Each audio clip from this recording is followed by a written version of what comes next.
네, 시청자 여러분 안녕하십니까? 파이널샷 진행을 맡은 최효은. 김호수입니다. 네, 오늘 한국 증시 양시장 다시 한번 탄력을 받아가고 있습니다. 네. 한국 증시가 이번 주 들어서는 글로벌 증시와 좀 디커플링 되면서 양시장이 모두 다 아주 강력하게 상승 탄력을 받아가고 있는데 특히나 오늘 코스피 같은 경우에는요, 이 기관 투자자들이 연이어서 들어오고 있습니다.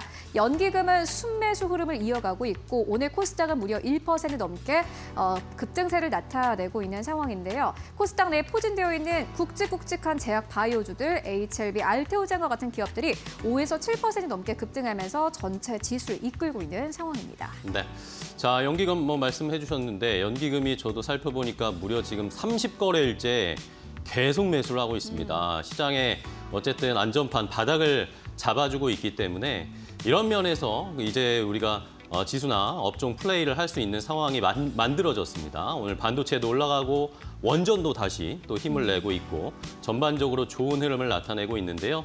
자, 한 주의 마지막 금요일입니다. 과연 코스피 마지막에 2,600선 도달하면서 오늘 마무리할 수 있을지 저희가 마지막까지 최종적인 전략 알려드리도록 하겠습니다. 네, 오늘도 준비했습니다. 시장 마감을 위한 마지막 한 방. 지금 출발하겠습니다. 파이널샷.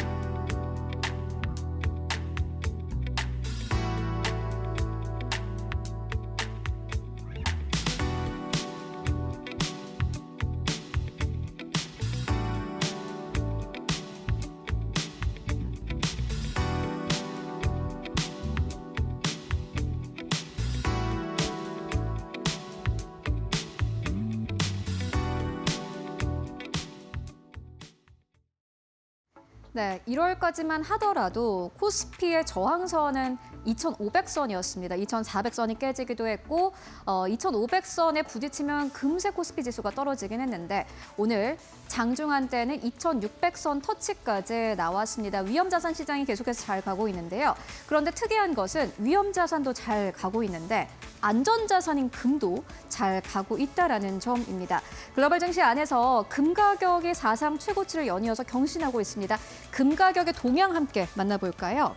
네, 금 가격은 뉴욕 상품거래소에서 온즈당 2,930달러 선을 돌파를 했습니다. 금이라는 것은 안전자산입니다. 인플레이션을 해지하고 그리고 이뿐만이 아니라 위험으로부터 모두 다 해지할 수 있는 수단이기 때문에 사실 긴 시계로 봤을 때는 우상향 흐름을 보이는 것이 맞습니다. 70년도부터 2025년도까지 금의 가격은 꾸준히 우상향 흐름을 나타냈는데요. 다만 좀 특이한 것은 주식시장도 잘 가고 있고 특히나 뉴욕 증시 같은 경우에는 물론 지난해 사상 최고치를 계속해서 좀 경신하긴 했습니다만은 이번 해 들어서도 사실상 분위기 자체는 나쁘지 않습니다. 그런데 뉴욕 증시도 잘 가고 다우존스, S&P 500, 나스닥도 잘 가는데 금 가격이 함께 잘 가고 있는 것은 굉장히 특이하고 좀 이례적인 상황이라고 볼 수 있겠습니다. 이렇게 우상향을 보이는 금의 가격에는 어떠한 비밀이 숨겨져 있을까요? 이어서 만나보시죠. 사실 논리로만 봤을 때는 지금 금 가격 상승은 이해할 수 없는 부분이기도 합니다. 대신증권의 리포트를 저희가 좀 정리를 해봤는데 원래 금이라는 것은요, 실질금리와 반대 관계를 보입니다. 이번에는 실질금리의 하락 속도가 사실상 둔화됐음에도 불구하고 금의 선물 가격, 현물 가격 모두 다 상승 탄력을 받아가고 있는 상황입니다. 그리고 금의 가격이 올라갈 때는 전체적으로 좀 글로벌 정세 자체가 불안할 때가 많습니다. 그런데 지금 보시면요, 이스라엘과 하마스가 휴전을 했고요. 러시아와 우크라이나 간에 종전 협상이 나오고 있습니다. 그런데 이러한 이슈에도 불구하고 금의 가격은 이렇게 탄력을 받고 있는 건데요. 그 이유는요, 바로 트럼프 대통령에 있습니다. 트럼프 대통령이 최근에 금에 대해서 관세를 부과하겠다라고 시사를 했습니다. 트럼프 대통령 이 발언과 함께 금의 가격이 사실상 탄력을 받고 있는 것으로 보여지는데요. 트럼프 대통령이 금에 대해서 관세를 부과하겠다라고 밝히면서 미국의 주요 펀드들이 미국의 지역에 보관된 금을 조기에 미국으로 이송하기 시작을 했습니다. 트럼프 대통령이 관세를 부과하기 전에 다른 나라에 있는 금을 빨리 미국으로 들여와야겠다라는 이런 컨센서스가 형성이 됐고요. 이에 따라서 런던 금시장 창고에서는 금이 대량 최근에 인출한 것으로 나타났습니다. 보시다시피 보시다시피 런던의 금 보유량이 급감한 것으로 나타났습니다. 런던으로부터 미국으로 가는 금의 이 전체적인 양이 꽤나 올라간 것을 이 차트를 통해서도 확인하실 수 있습니다. 그렇다면 이제 중요한 것은 진짜 관세를 부과하느냐 혹은 앞으로도 금의 가격이 탄력을 받을 것이냐 그 부분일 것 같은데 많은 투자자들의 의견을 좀 정리해보고 가도록 하겠습니다. 일단 간밤에 CNBC의 분석 기사를 저희가 한 가지 가지고 왔는데요. 몇몇 원자재들은 헤드윈드, 어떠한 좀 역풍을 맞을 것이지만은 또 몇몇 메탈의 경우에는 앞으로 탄력을 받을 것이다라는 전망을 내놓았습니다. 좀 저희가 이렇게 차트로 이렇게 정리를 해봤는데요. 금의 가격의 경우에는 최대 3,000달러 선까지 온즈당 올라갈 수 있다라고 전망을 했습니다. 대체로 많은 투자사들이 3,000달러 선을 현재 좀 보고 있는 상황이고요. 은도 역시나 마찬가지로 수요 증가로 상승이 가능하다라고 봤습니다. 특히나 여러분들 은을 조금 더 주목을 해보실 필요가 있을 것 같은데요. 은은 사실상 태양광 패널과 산업 수요로 인해서 전체적으로 수요가 늘어날 것으로 보여집니다. 그렇기 때문에 이러한 정세뿐만이 아니더라도 산업 수요에 따라서 앞으로 증가할 수 있다라는 전망 나오고 있습니다. 그렇기 때문에 지금은 금보다 은을 더 봐야 된다라는 투자 의견이 압도적으로 많은 상황이고요. 백금도 역시나 마찬가지로 공급 부족으로 인해서 상승이 가능하다라는 투자 의견이 나왔습니다. 공급 부족과 산업 수요가 증가하고 있기 때문입니다. 반면에 구리는 하락을 전망한 투자사들이 훨씬 더 많았고요. 철광석도 역시나 마찬가지로 하락을 예상한 투자사들이 훨씬 더 많았습니다. 원유도 마찬가지고요. 반면에 천연가스 여러분들 함께 주목을 해보셔야 될 것 같은데 금과 은과 마찬가지로 앞으로 수요에 대한 기대감 나오고 있습니다. LNG 수요가 증가하고 있고요. 그리고 이번 겨울이 워낙 추운 영향 때문에 앞으로 40%의 상승이 예상된다라는 외국 투자사들의 전망이 나왔습니다. 이뿐만이 아니라 코코아 커피 가격 같은 경우에는 지금 워낙 고점 부근에 위치해 있기 때문에 가격의 조정이 예상된다라는 투자 의견 나왔는데 지금 온즈당 2,930달러 선인 걸 생각을 해본다면 은 3,000달러 선까지는 사실상 업사이드가 크게 열려 있지는 않은 상황이고요. 그렇기 때문에 트레이딩을 좀 생각하시는 분들이라면은 금보다는 은을 생각하는 게 맞지 않겠느냐라는 전망 나오고 있습니다. 대신증권에서도 비슷한 의견이 나왔는데요. 이어서 만나보시죠. 대신증권에서는 이제는 금보다 은을 사자라는 투자 의견을 제시를 했습니다. 먼저 첫 번째 이유는요. 결국에는 가격입니다. 금과 은의 가격은 원래 함께 동행합니다. 은은 해지 자산임에도 불구하고 과거와 비교했을 때 과도하게 저평가되어 있는 상태인 것으로 보여집니다. 그렇기 때문에 금과 가격적인 메리트를 보자면 사실상 은을 지금 더 트레이딩하기 좋은 구간에 와 있다라는 의견 나왔고요.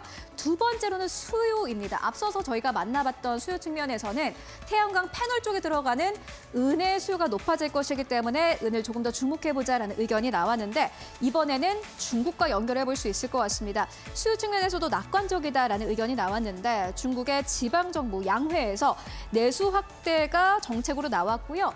이에 따라서 은의 가격이 함께 탄력을 받을 것이다라는 기대감 나오고 있습니다. 원래 금과 은의 수요는 대부분 중국에서 옵니다. 그런데 중국이 워낙 경기가 부진하기 때문에 사실 은의 밸류에이션이라든지 가격이 좀 낮아진 상황인데 그런데 중국 측에서 이제 전체적으로 좀 정책을 여러 펼치게 된다면은 금뿐만이 아니라 은의 수요도 올라갈 것이다라는 기대감 나오고 있습니다.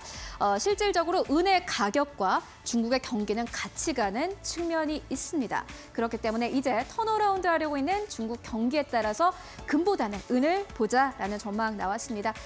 금은 사실상 전체적인 시계열을 봤을 때 결국에는 우상향하겠지만요.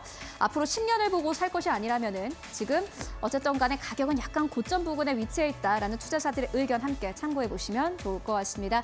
이렇게 오늘의 시그널 금과 은의 가격 전망 함께 만나보고 왔고요. 그렇다면은 오늘 시장에서 또 주목할 만한 헤드라인 어떤 것들 있을까요? 이어서 김호수 앵커가 전해드립니다. 자, 한 주의 마지막 금요일 시장 이제 얼마 남지 않았는데요. 오늘 시장에서 어떤 종목들이 관심을 많이 받고 꽤나 좋은 종목들이 오늘 많습니다. 하나씩 헤드라인 살펴보면서 정리해보고 시장 분위기 체크해보도록 하겠습니다. 자, 일단은 첫 번째로 일동제약의 이야기를 좀 확인을 해봐야 되겠습니다. 일동제약이 좋은 소식이 있었어요. 어제 이야기가 나왔는데 그 주가의 움직임이 오늘 반영이 되고 있습니다. 일동제약의 자회사 중에 신약을 개발하는 회사가 있습니다. 아이리드 BMS라는 회사가 있는데 이 회사가 만든 신약이 미국 FDA로부터 희귀약에 선정이 됐다라는 소식 때문에 주가가 많이 올라가고 있습니다. 장중에는 10%까지 올라가다가 탄력이 약간은 줄어들면서 5%대 정도 상승 탄력 보이고 있는데 이 아이리드 BMS가 만든 신약 후보 물질이 미국의 FDA로부터 특발성 폐섬유증의 희소의약품으로 선정이 됐습니다. 이 희소의약품으로 선정이 되면 연구개발, R&D 개발 비용의 50%에 대해서 미국에서 세금 감면을 받을 수가 있고요. 그리고 임상개발 보조금도 지급을 받을 수 있습니다. 그리고 적응증에 대한 미국의 임상을 만약에 진행을 하게 되면 여기에서도 임상 비용의 25%를 세액공제를 해줍니다. 그리고 희소의약품이라고 했잖아요. 희소의약품이기 때문에 이것에 조금 더 특혜를 줘서 만약에 시판이 되고 나면 7년 동안 독점 개발 보장을 해주는 그런 권리가 부여됩니다. 그러니까 자연스럽게 일동제약에게 좋은 이야기겠죠. 비용도 적게 들어가는데 독점권을 7년 동안 받을 수 있다라는 것 때문에 일동제약이 오늘 주가 상승 탄력이 꽤나 좋은 상황. 제약바이오가 여러 가지들이 좋은데 오늘 살펴보셔야 되겠습니다. 다음은 퀄리타스 반도체입니다. 오늘 반도체도 너무 좋죠. 반도체와 관련된 종목들이 대부분 좋은 모습을 보이고 있는데 그중에서도 좋은 모멘텀까지 섞인 게 퀄리타스 반도체입니다. 국내 시스템 반도체 설계 전문 업체와 함께 한 12억 4천만 원 정도 되는 IP 라이선스 계약을 체결했다라는 소식이 전해지면서 역시 주가가 올라가고 있고요. 작년 매출의 한 11% 넘게 11.53% 정도의 규모의 라이센스를 계약을 했습니다. 이번 계약 기술은 이 디스플레이 패널 내에서 고속 인터페이스 통신을 담당하는 핵심 기술인데 이게 뭐 LCD나 LED나 저희가 잘 알고 있는 그런 쪽에서 디스플레이 패널 구동하는 데 원활하게 해주는 그런 기술이라고 합니다. 이러면서 퀄리타스 반도체도 오늘 장중에 17% 넘게 급등세. 반도체가 너무 다 좋은데 퀄리타스 반도체가 특히 상승 탄력이 좀 더 좋네요. 자, 다음으로는 삼성그룹 가보겠습니다. 삼성생명과 삼성화재가 오늘 동반해서 7에서 8%대 상승세를 나타내고 있는데 보험주가 이렇게 올라가는 것도 신기한 일이고 삼성그룹 내에서의 이런 지분 때문에 이런 이슈가 주가를 움직이고 있습니다. 삼성생명이 금융위원회에다가 삼성화재를 자회사로 편입을 하겠다. 이것을 승인 신청했다라는 소식이 전해지는데요. 삼성화재가 얼마 전에 자사주 소각을 하겠다라는 계획을 발표를 했습니다. 근데 삼성화재가 자사주 소각을 하게 되면요.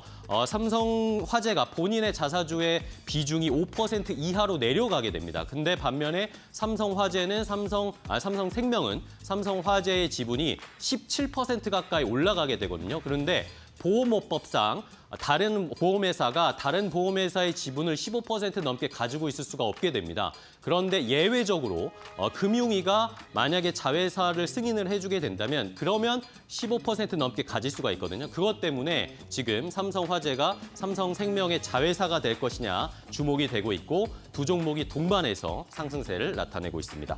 마지막으로 휴젤입니다. 휴젤도 오늘 주가가 좋습니다. 역대 최대 실적도 좋은데 앞으로의 성장성도 기대가 된다라고 하면서 밸류에이션 측면에서도 너무 좋다라는 그런 의견들이 나오고 있습니다. 이러면서 좋은 밸류로 지금 살 수 있는 때다라고 증권사들이나 투자자들이 평가를 하면서 오늘 휴젤에 대한 좋은 평가들이 계속 나오고 있는 상황입니다. 중국 쪽에서의 판매가 앞으로 더 늘어나게 된다면 이런 밸류에이션 측면에서 지금 좀 고평가되어 있는데 이것을 충분히 실적으로 따라잡을 수 있을 것이다라는 그런 해석들이 나오고 있거든요. 휴젤은 장 초반부터 10%대 상승세 보여줬는데 지금도 쭉 10%의 강세를 나타내고 있습니다. 자, 이렇게 헤드라인으로 시장의 분위기를 살펴봤는데 전문가와 함께 조금 더 자세하게 오늘 시장 분위기 분석해 보도록 하겠습니다. 이데일리온의 장창민 파트너와 함께 이야기 나누겠습니다. 안녕하세요, 파트너님. 네, 안녕하세요. 이데일리 파트너 장창민입니다. 네, 반갑습니다. 자, 오늘 뭐 여러 가지 이슈들, 좋은 종목들, 주가 잘 가는 것들이 많은데 아까도 뭐 살짝 말씀드렸는데 휴젤이 오늘 굉장히 주가가 좋습니다. 시장에서의 평가도 좋고요. 전문가님, 파트너님은 어떻게 바라보고 계세요? 네, 일단은 좋게 정말 설명을 잘 해주셨는데요. 추가적인 설명을 좀 덧붙여서 말씀을 드리면은 휴재 같은 경우에는 지금 보툴리눔 톡신 성과 등에 힘입어서 지난해 2024년이죠. 2024년 실적을 역대 최대로 경신하게 됐습니다. 2023년 매출액 같은 경우에는 약 3,200억, 영업이익은 1,180억 정도였는데 작년 2024년의 매출 같은 경우는 3,730억, 영업이익은 1,663억 원을 기록하면서 매출은 16.7%, 영업이익은 41.2% 성장하게 되면서 증권사 레포트가 정말 좋게 나오고 있습니다. 아무래도 이런 실적 성장의 배경에는 보툴리눔 톡신, 히알루란손 필러, 화장품 등 전 품목이 고르게 성장했기 때문입니다. 보툴리눔 톡신 같은 경우에는 해외 매출이 40% 확대됐고 HA 필러도 중국향 선적, 그리고 유럽과 중동, 북아프리카 지역 성장에 따라서 해외 매출이 약 13% 증가하는 모습을 보였습니다. 올해도 마찬가지로 해외 시장에서 폭을 넓힐 예정인데 작년에 중국 톡신 성장이 두드러지면서 올해 중국 시장의 확대에 대한 기대가 커지고 있습니다. 아무래도 이런 기대가 커지다 보니까 오늘 좋은 흐름을 보이고 있는 거겠죠. 그리고 말씀해 주신 대로 증권사 레포트에 따르면 베네브와의 계약상 마진은 경쟁사 대비 상당히 높은데 밸류가 좀 유사한 수준이라면은 아직도 가격은 상승은 했지만 성장 초기라는 의견도 나오고 있으니까 참고하시면 좋을 것 같습니다. 그래서 휴재의 상승 덕분에 미용 관련주들도 덩달아 힘을 받고 있는데요. 그중에서도 클래시스는 지난해 4분기 실적이 기대치에 부합한 가운데 올해는 고주파 장비 판매가 확대되는 등 긍정적인 성과가 나타날 것으로 전망되고 있습니다. 게다가 2015년 이후 상장 이후에 큰 변동성 없이 우상향 중인 기업이기도 하니까 장기적인 관점에서도 클래시스를 관심 가지고 보시면 좋을 것 같습니다. 네, 클래시스도 저희가 유심히 잘 살펴보도록 하겠습니다. 그러면 남은 시간 동안에 공략해 볼 만한 좋은 종목도 어떤 거 보세요? 일단은 오늘 시장에서 제약바이오 관련주들이 좀 힘을 내고 있기 때문에 네. 네이처셀을 한번 말씀드려볼까 합니다. 일단 지난주에 좋은 소식이 하나 나왔었는데요. 알바이오와 네이처셀이 공동 운영하는 바이오스타 기술연구원이 일본 후생성으로부터 고관절 퇴행성 질환에 대한 줄기세포 치료 승인을 받았었습니다. 후쿠오카 트리니티 클리닉에서 다음 달 3월부터 본격적인 치료가 시작될 예정인데요. 고관절 퇴행성 질환은 고령화 사회에서 점차 증가하는 추세이고 우리나라 환자 수도 100만 명 이상으로 추산되고 있다 보니까 관심도가 더욱더 높아지고 있지 않나 싶습니다. 그리고 어닝 서프라이즈까지는 아니지만 2023년 영업이익이 약 100억 원 정도 손실이었는데 지난해 영업이익 10억 원으로 흑자 전환에 성공하게 되면서 제약바이오 기업 특성상 기대감만으로 상승하는 경우가 많은데 앞서 말씀드렸듯이 흑자 전환에 성공하면서 휴젤처럼 장기적인 상승도 기대해 볼 수 있지 않을까 좀 이런 개인적인 생각도 있습니다. 마지막으로 작년 12월 말에 줄기세포 동결보전 기술 특허 취득에 따라 강세를 보이는 경우도 있었는데요. 이 기술을 통해서 글로벌 시장에서의 입지 또한 강화할 계획으로 알려져 있기 때문에 해당 이슈도 계속해서 추적하시면 좋을 것 같습니다. 그래서 오늘 오후장에서 오후장 특성을 감안하면은 현재 가격대 수준부터 17,750원 부근까지는 접근하시면 좋을 것 같고 목표가는 19,400원, 손절가는 16,250원으로 잡고 보시면 좋을 것 같습니다. 이상 이델리 파트너 장창민이었습니다. 감사합니다. 네, 잘 들었습니다. 자, 정철민 파트너와 함께 종목들 더 자세하게 살펴봤고요. 이제 외국인 기관 수급도 궁금합니다. 외국인 기관이 오늘은 어떤 종목들을 픽했는지 종목들 더 자세하게 최훈 앵커와 함께 알아보도록 하겠습니다. 네, 먼저 외국인 투자자들이 오늘 사고 있는 기업들부터 만나보도록 하겠습니다. 가장 첫 번째로는 어제와 다르게 오늘 외국인 투자자들은요. 삼성전자를 매수합니다. 삼성전자와 SK 하이닉스를 연이어서 매수하고 있는 흐름을 오늘 보여주고 있고요. 세 번째로는 두산 에너빌리티, 네 번째로는 삼성화재, 다섯 번째로는 삼성물산 현재 사들이고 있습니다. 오늘 삼성 쪽 계열사들을 전체적으로 좀 사들이고 있는 모습이 특징이라고 할 수 있겠습니다. 매도하는 기업들 살펴보시면 가장 첫 번째로는 HD현대중공업, 그리고 세 번째 삼성중공업, 네 번째로는 한화오션 이름 올리고 있는데 조선업종 오늘 전반적으로 좀 매도하고 있는 흐름을 어제 이어서 오늘까지 보여주고 있고요. 두 번째로는 KB금융입니다. 다섯 번째로는 LG전자 이름 올리고 있는데요. 그렇다면 코스닥 안에서의 외국인 수급은 어떻게 움직이고 있을까요? 네, 오늘 코스닥 안에서 외국인 투자자들이 HLB를 가장 많이 매수하고 있습니다. 어제는 가장 많이 매도한 기업 중 하나로 이름을 올렸는데 오늘 외국인을 쌍끌이 좀 매수가 들어오고 있는 상황이고 이에 따라서 HLB의 주가 급등세 나타내고 있습니다. 두 번째로는 휴젤, 세 번째로는 ABL 바이오, 네 번째로는 파마 리서치, 다섯 번째로는 오리엔트 전공 이름 올리고 있습니다.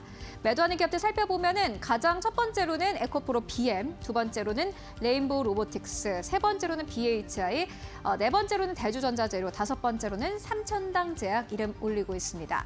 그렇다면은 기관 투자자들이 현재 어떠한 기업을 코스피 안에서 사고 팔고 있을까요?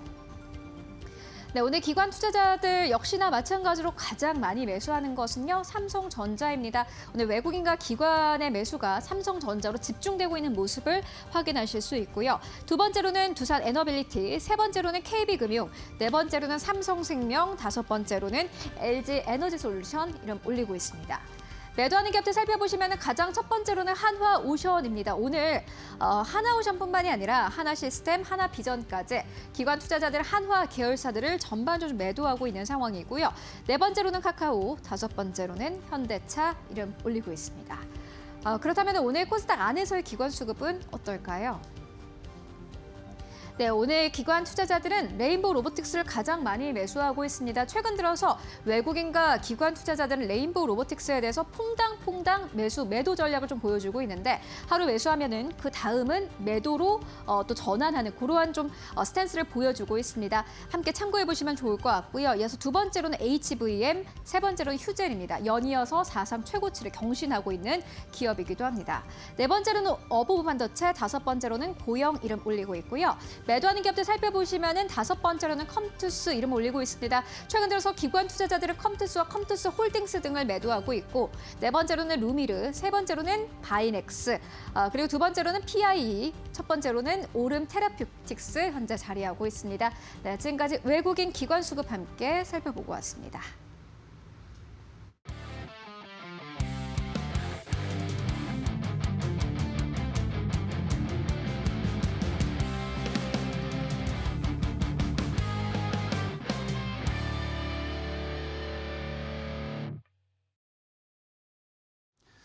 자, 이제 빵빵 터트릴 수 있을 만한 좋은 종목들 알아보는 이재선의 말로 홈런 시간입니다.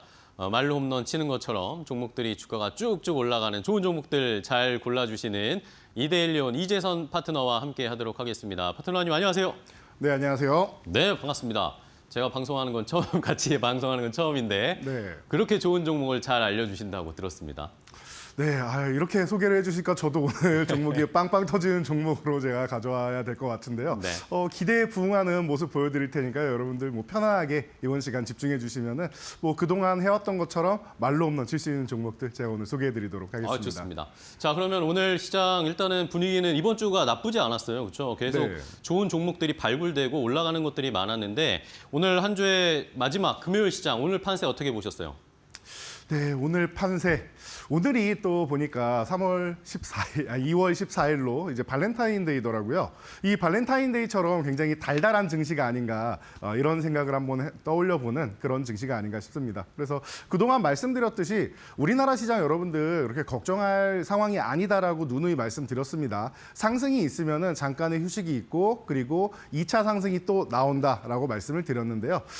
트럼프 관세 영향력 지난주 같은 경우에는 깜짝 놀라서 급락이 나왔었는데 이번 주는 그렇게 신경 쓰지 않는 모습이다라고 말씀을 드렸죠. 어제 같은 경우는 자동차나 의약품 같은 경우가 순환매가 나오면서 또 관세 영향력 안 받을 수 있다라는 미국 하원에서부터 얘기가 나왔었는데 이런 부분이 좀 긍정적으로 우리 증시에 작용을 하면서 이제 달달한 증시를 또 만들고 있는 것 같습니다.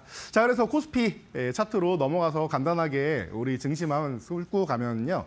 여러분들 제가 2,500포인트 이 구간을 돌파한 다음에 눌림목을 잠깐 받고 있다. 계속 지지력 테스트 받고 있다. 그리고 관세 영향력으로 밀렸지만 이거 3일 안에 회복되면 굉장히 강한 증시다라고 말씀을 드렸는데 5일 안에만 회복돼도 일주일 안에만 회복돼도 괜찮은 증시죠. 그런데 바로 그냥 회복을 해버렸습니다.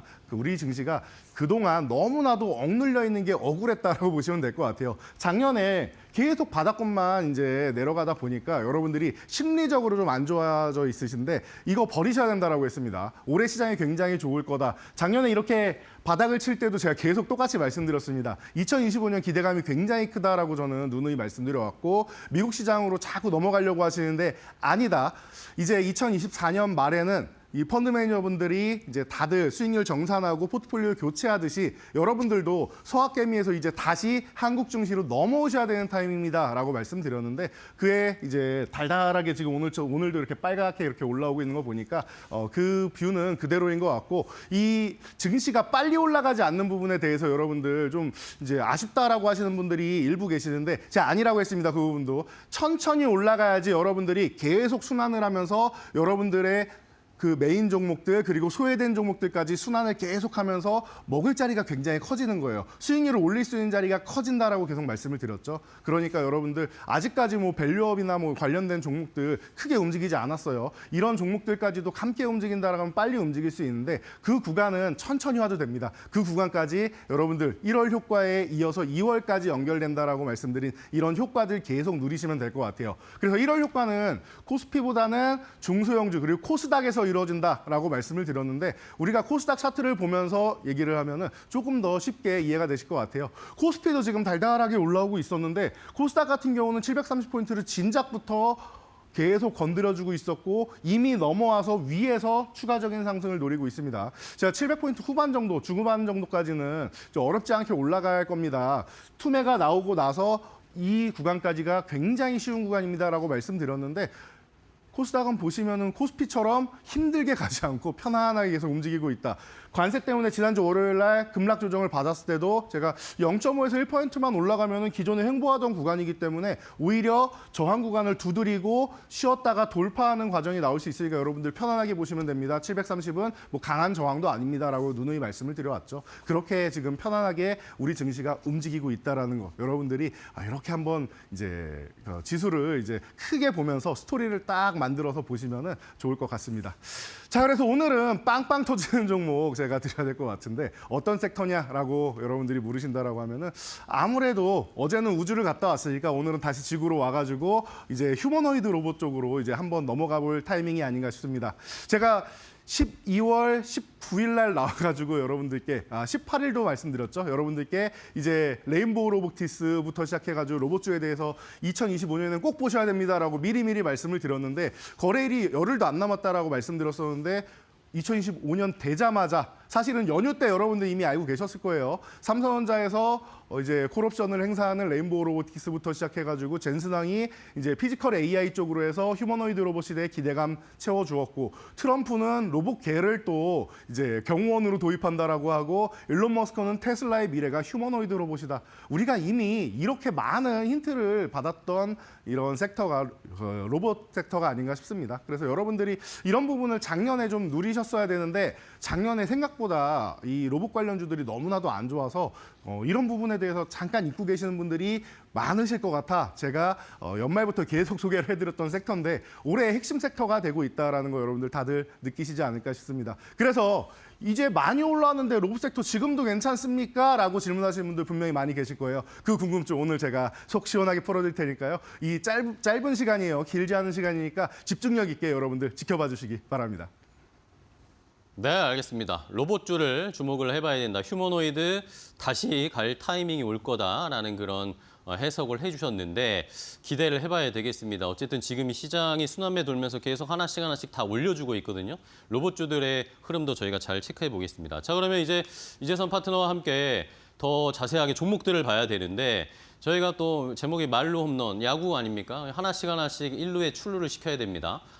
가장 먼저 1루에 안정적으로 출루시킬 수 있을 만한 안타 종목 뭘까요?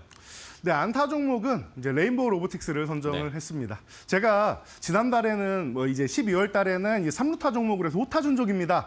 빨리 갈 수 있고 멀리 갈 수 있습니다라고 말씀드렸는데 벌써 200%가 넘게 올라왔습니다, 여러분. 그러다 보니까 이 종목을 지금 건드리기가 좀 어렵지 않느냐. 종목에 대해서는 제가 말씀 안 드려도 여러분들 이미 다 알고 계실 것 같아요.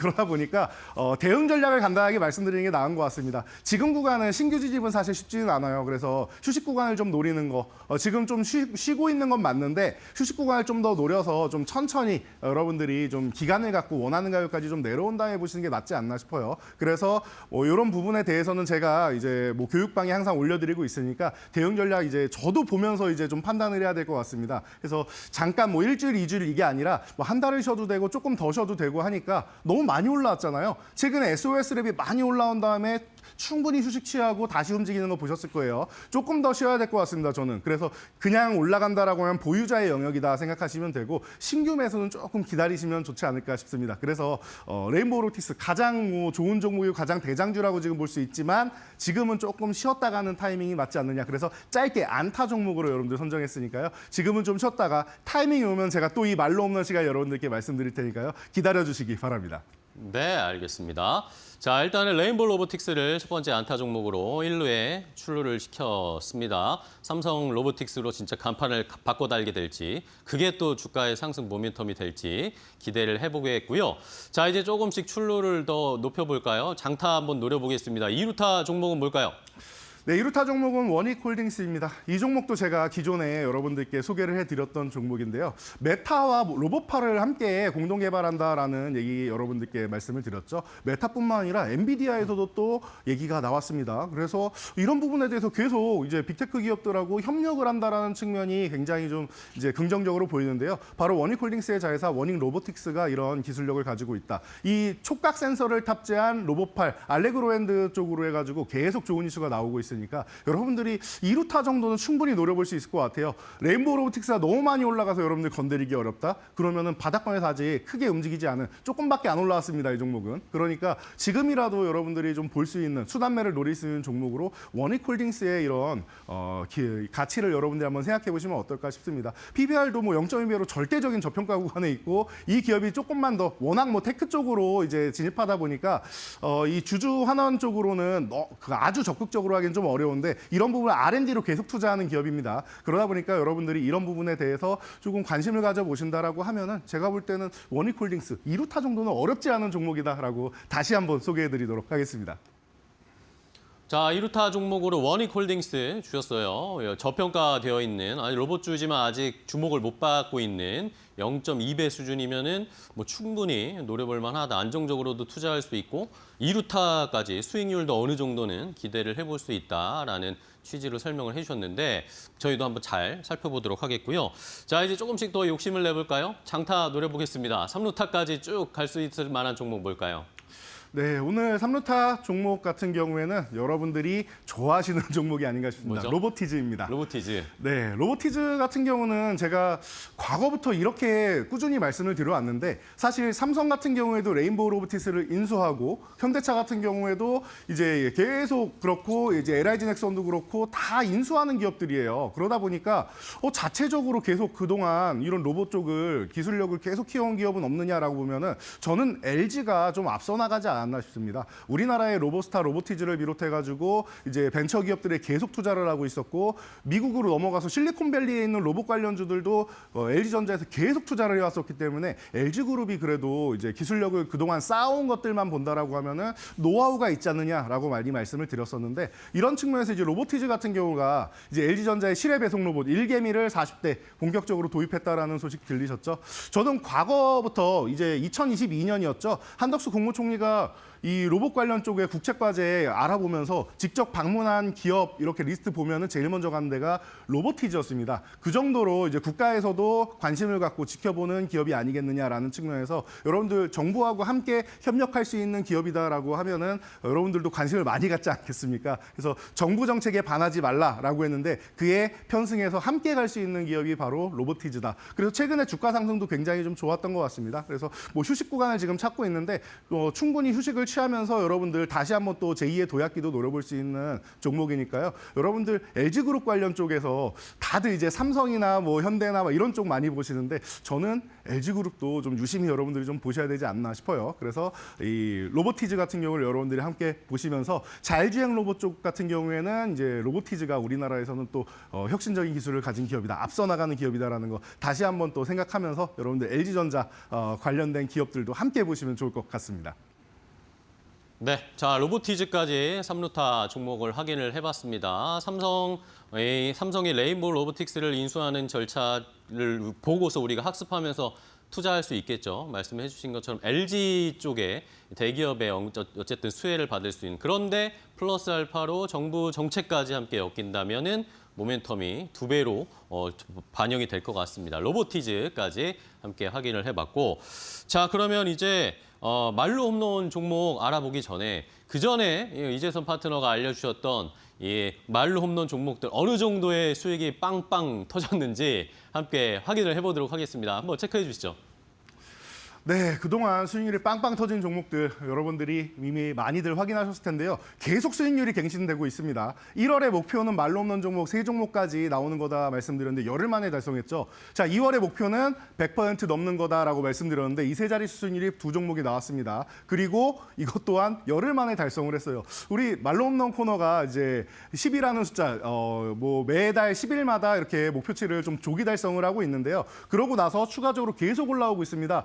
하나오션이 지금 먼저 치고 갔다라고 말씀드렸는데 오늘 제주반도체가 또 추격을 하면서 지금 바로 밑에 턱 밑까지 추격을 하고 있습니다. 3%대의 이제 차이 정도를 보이고 있는데 계속 엎치락뒤치락 하고 있죠. 그리고 범양건영 같은 경우가 재건 관련 이슈 터지면 언제 세 자릿수 올라올지 모른다라고 말씀을 드렸고 SKC나 테크인 같은 경우도 쉬고 있지만 뭐 언제든지 올라올 수 있다. 테크인은 말로 없는 종목에 못 올라온 이유가 딱 하나라고 했어요. 목표치가 106%입니다. 그래서 100%를 넘기 전까지는 말로 없는에 도달할 수 없는 종목입니다. 제가 굉장히 좀 고난을 주고 있는데 저는 테크인이 말로 없는 달성에서 그 이상까지 넘어가는 거 의심하지 않고 있습니다. 그러니까 여러분들 앞으로 갈 길이 먼 종목이니까 계속 함께 해주시면 좋을 것 같고요. 다음 페이지로 넘어가면 HB테크놀로지가 이번 달에 추가적으로 또 말로 홈런을 달성을 했죠. 그리고 나서 저 밑에서 아직 못 올라오고 있는데 지금 이제 1차 목표치 달성하고 이제 추가적으로 상승하려는 HLB 같은 경우도 오늘 좋은 모습 보이고 있고 이틀 전에 말씀드린 휴젤 같은 경우도 10%가 넘는 상승 보이면서 오늘 시장의 핵심이 되고 있다는 거 여러분들 계속 느끼실 겁니다. 말로 홈런 시간에 계속 이제 수익률이 업데이트가 되면서 밑에 디어유랑 LIG 넥스원이 또 30%대에서 계속 순위를 바꿔가면서 수익률을 끌어올리고 있는데 오늘 같은 경우도 계속 좋은 모습 보이면서 이렇게 올라오고 있는 거 보니까 굉장히 좀 든든한 것 같습니다. 오늘 이제 또 지원 나와주신 이제 아나운서분이 그동안 여성분들과 함께 했는데 남성분이라니까 저도 기운이 좀 많이 넘치는데요. 오늘도 제가 말로 없는 종목 수익률 빵빵 터지는 종목으로 준비했으니까 기대해 주시기 바랍니다. 네, 알겠습니다. 기분이 좋으시다니 저도 좋은데요. 저희가 확인을 해보니까 이미 홈런 개수도 충분히 채워져 있고 타율도 좋으시네요. 종목들이 12월이나 작년 연말이나 연초에 매수한 것들이 이미 상승률이 많이 올라와 있는 거 보니까 타율도 좋고 호타 준족이고 장타율도 있으신 것 같습니다.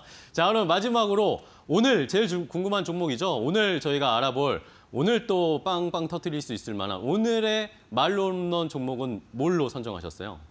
네, 그동안 여러분들이 좀 잊고 계시는 종목이 아닌가 싶어서 제가 가져왔습니다. 두산 로보틱스입니다. 두산 로보틱스요? 네, 참, 이 두산 로보틱스가 재작년까지만 해도 어마어마하게 협동 로봇 시장에서 글로벌 4위까지 올라가면서 굉장히 좋은 기술력을 보유하고 있다라고 했었는데 사실 두산 그룹주 전체적으로 좀 안 좋았고 뭐 지배구조 뭐 개편 같은 경우도 있고 하다 보니까 두산 로보틱스가 좀 어려움을 겪었었어요, 작년에는. 그리고 아직까지도 크게 못 움직이고 있는데 제가 볼 때 이제 슬슬 타이밍이 오면서 두산 로보틱스 쪽에도 시선을 돌릴 때가 되지 않았나 싶습니다. 그래서 여러분들이 좀 충분히 뭐 관심을 가져볼 만한 타이밍이 아닌가 싶어요. 그동안 교촌치킨 쪽에 이제 로봇 기계를 이제 공급하면서 이슈가 되었고 이제는 커피, 뭐 베이글도 최근에 또 만든다라고 하고 여러 가지 이런 푸드 로봇 쪽으로는 가장 뭐 앞서 나가는 기술력을 보유하고 있다라는 거 여러분들 뭐 알고 계시죠? 여기에 뭐 스마트 팩토리부터 시작해서 여러 가지 뭐 공작 기계나 다 아우르고 있는 기업이기 때문에 이 기술력 제가 볼 때는 기술은 한번 개발해놓으면 어디 가는 거 아니지 않겠습니까? 이 부분에 대해서 최근에는 이제 특정 기업이 뭐 대기업이 인수하고 이런 기업 쪽으로 수급이 쏠렸다라고 하면은 이제는 슬슬 두산 로보틱스의 기술력이 한번 부각될 때가 또 오지 않았나 싶습니다. 그래서 여러분들이 이런 부분을 좀 관심 가져보시면 좋을 것 같고 그리고 뭐 올해 지나서 이제 내년 정도까지 가면 실적이 점점 회복되면서 실적 턴어라운드도 내년에는 기대감이 있다. 뭐 물론 지금 얘기하기에는 그럼 시기상조 아니냐라고 생각할 수 있겠지만 올해 한 중순 정도 가면은 이 실적 턴어라운드 되는 이런 기대감 같은 경우도 계속 나올 수 있다라고 봅니다. 보통 주가는 한 6개월 정도 선행하는 이런 방향을 여러분들이 항상 볼 수 있기 때문에 이런 부분에서도 좋을 것 같아요. 그리고 동남아나 뭐 기존에 있던 이 국가들 외에도 동남아 같은 경우에도 최근에 이제 MOU를 이제 만들면서 협동 로봇 300대를 이제 공급하기로 했죠. 계속 이런 좋은 이슈들이 나오고 있다 보니까 여러분들이 좀 관심 가져보기엔 충분하지 않은 위치인가 싶습니다. 그래서 가격적으로 넘어가면요, 여러분들 차트를 딱 보시면은 7만 원 아래서 움직이는 이 구간이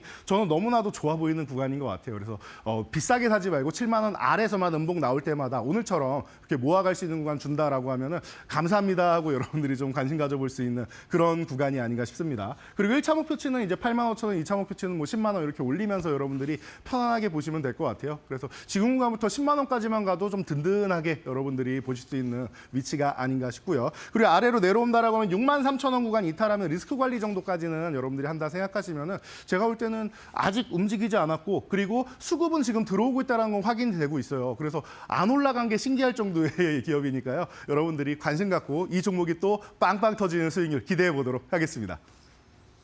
네, 알겠습니다. 자, 두산 로보틱스까지 오늘의 말로 없는 놈 종목으로 알려주셨습니다.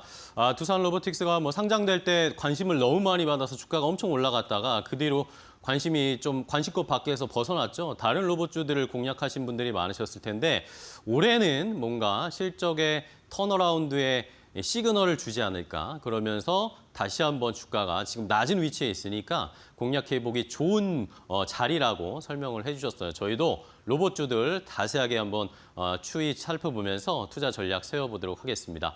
자, 오늘 이재선의 말로 없는 이데일리온 이재선 파트너와 함께 했는데요. 오늘 좋은 종목 많이 알려주셔서 감사하고요. 다음에 또 뵙도록 하겠습니다. 오늘 고생 많으셨습니다. 네, 감사합니다.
네, 오늘은 법 쪽의 이슈를 다뤄보는 팩트체크 코너입니다. 오늘은 이데일리의 성주원 법조팀장 모시고 이야기 나눠보도록 하겠습니다. 안녕하십니까? 안녕하십니까? 네, 오늘 가장 첫 번째 이슈로는 GS건설 좀 짚고 가도록 하겠습니다. 신반포 4지구가 이제 재건축돼서 되는 아파트 서초 메이플 자이가 이제 오는 6월에 입주를 앞두고 있다고 하는데 좀 보니까는 이슈가 있습니다. GS건설이 메이플 조합에 추가 시공비를 요구를 하면서 소송 조원으로 번졌다고 하는데 이 이슈 좀 자세하게 먼저 짚고 갈까요? 네, 이 GS건설이 지난해 12월 메이플자이 조합에 총 4,859억 원, 거의 4,900원 가까운 추가 공사비를 요구했습니다. 이 가운데 절반이 조금 넘는 2,571억 원에 대해서는 서울중앙지방법원에 공사대금 소송을 제기했습니다.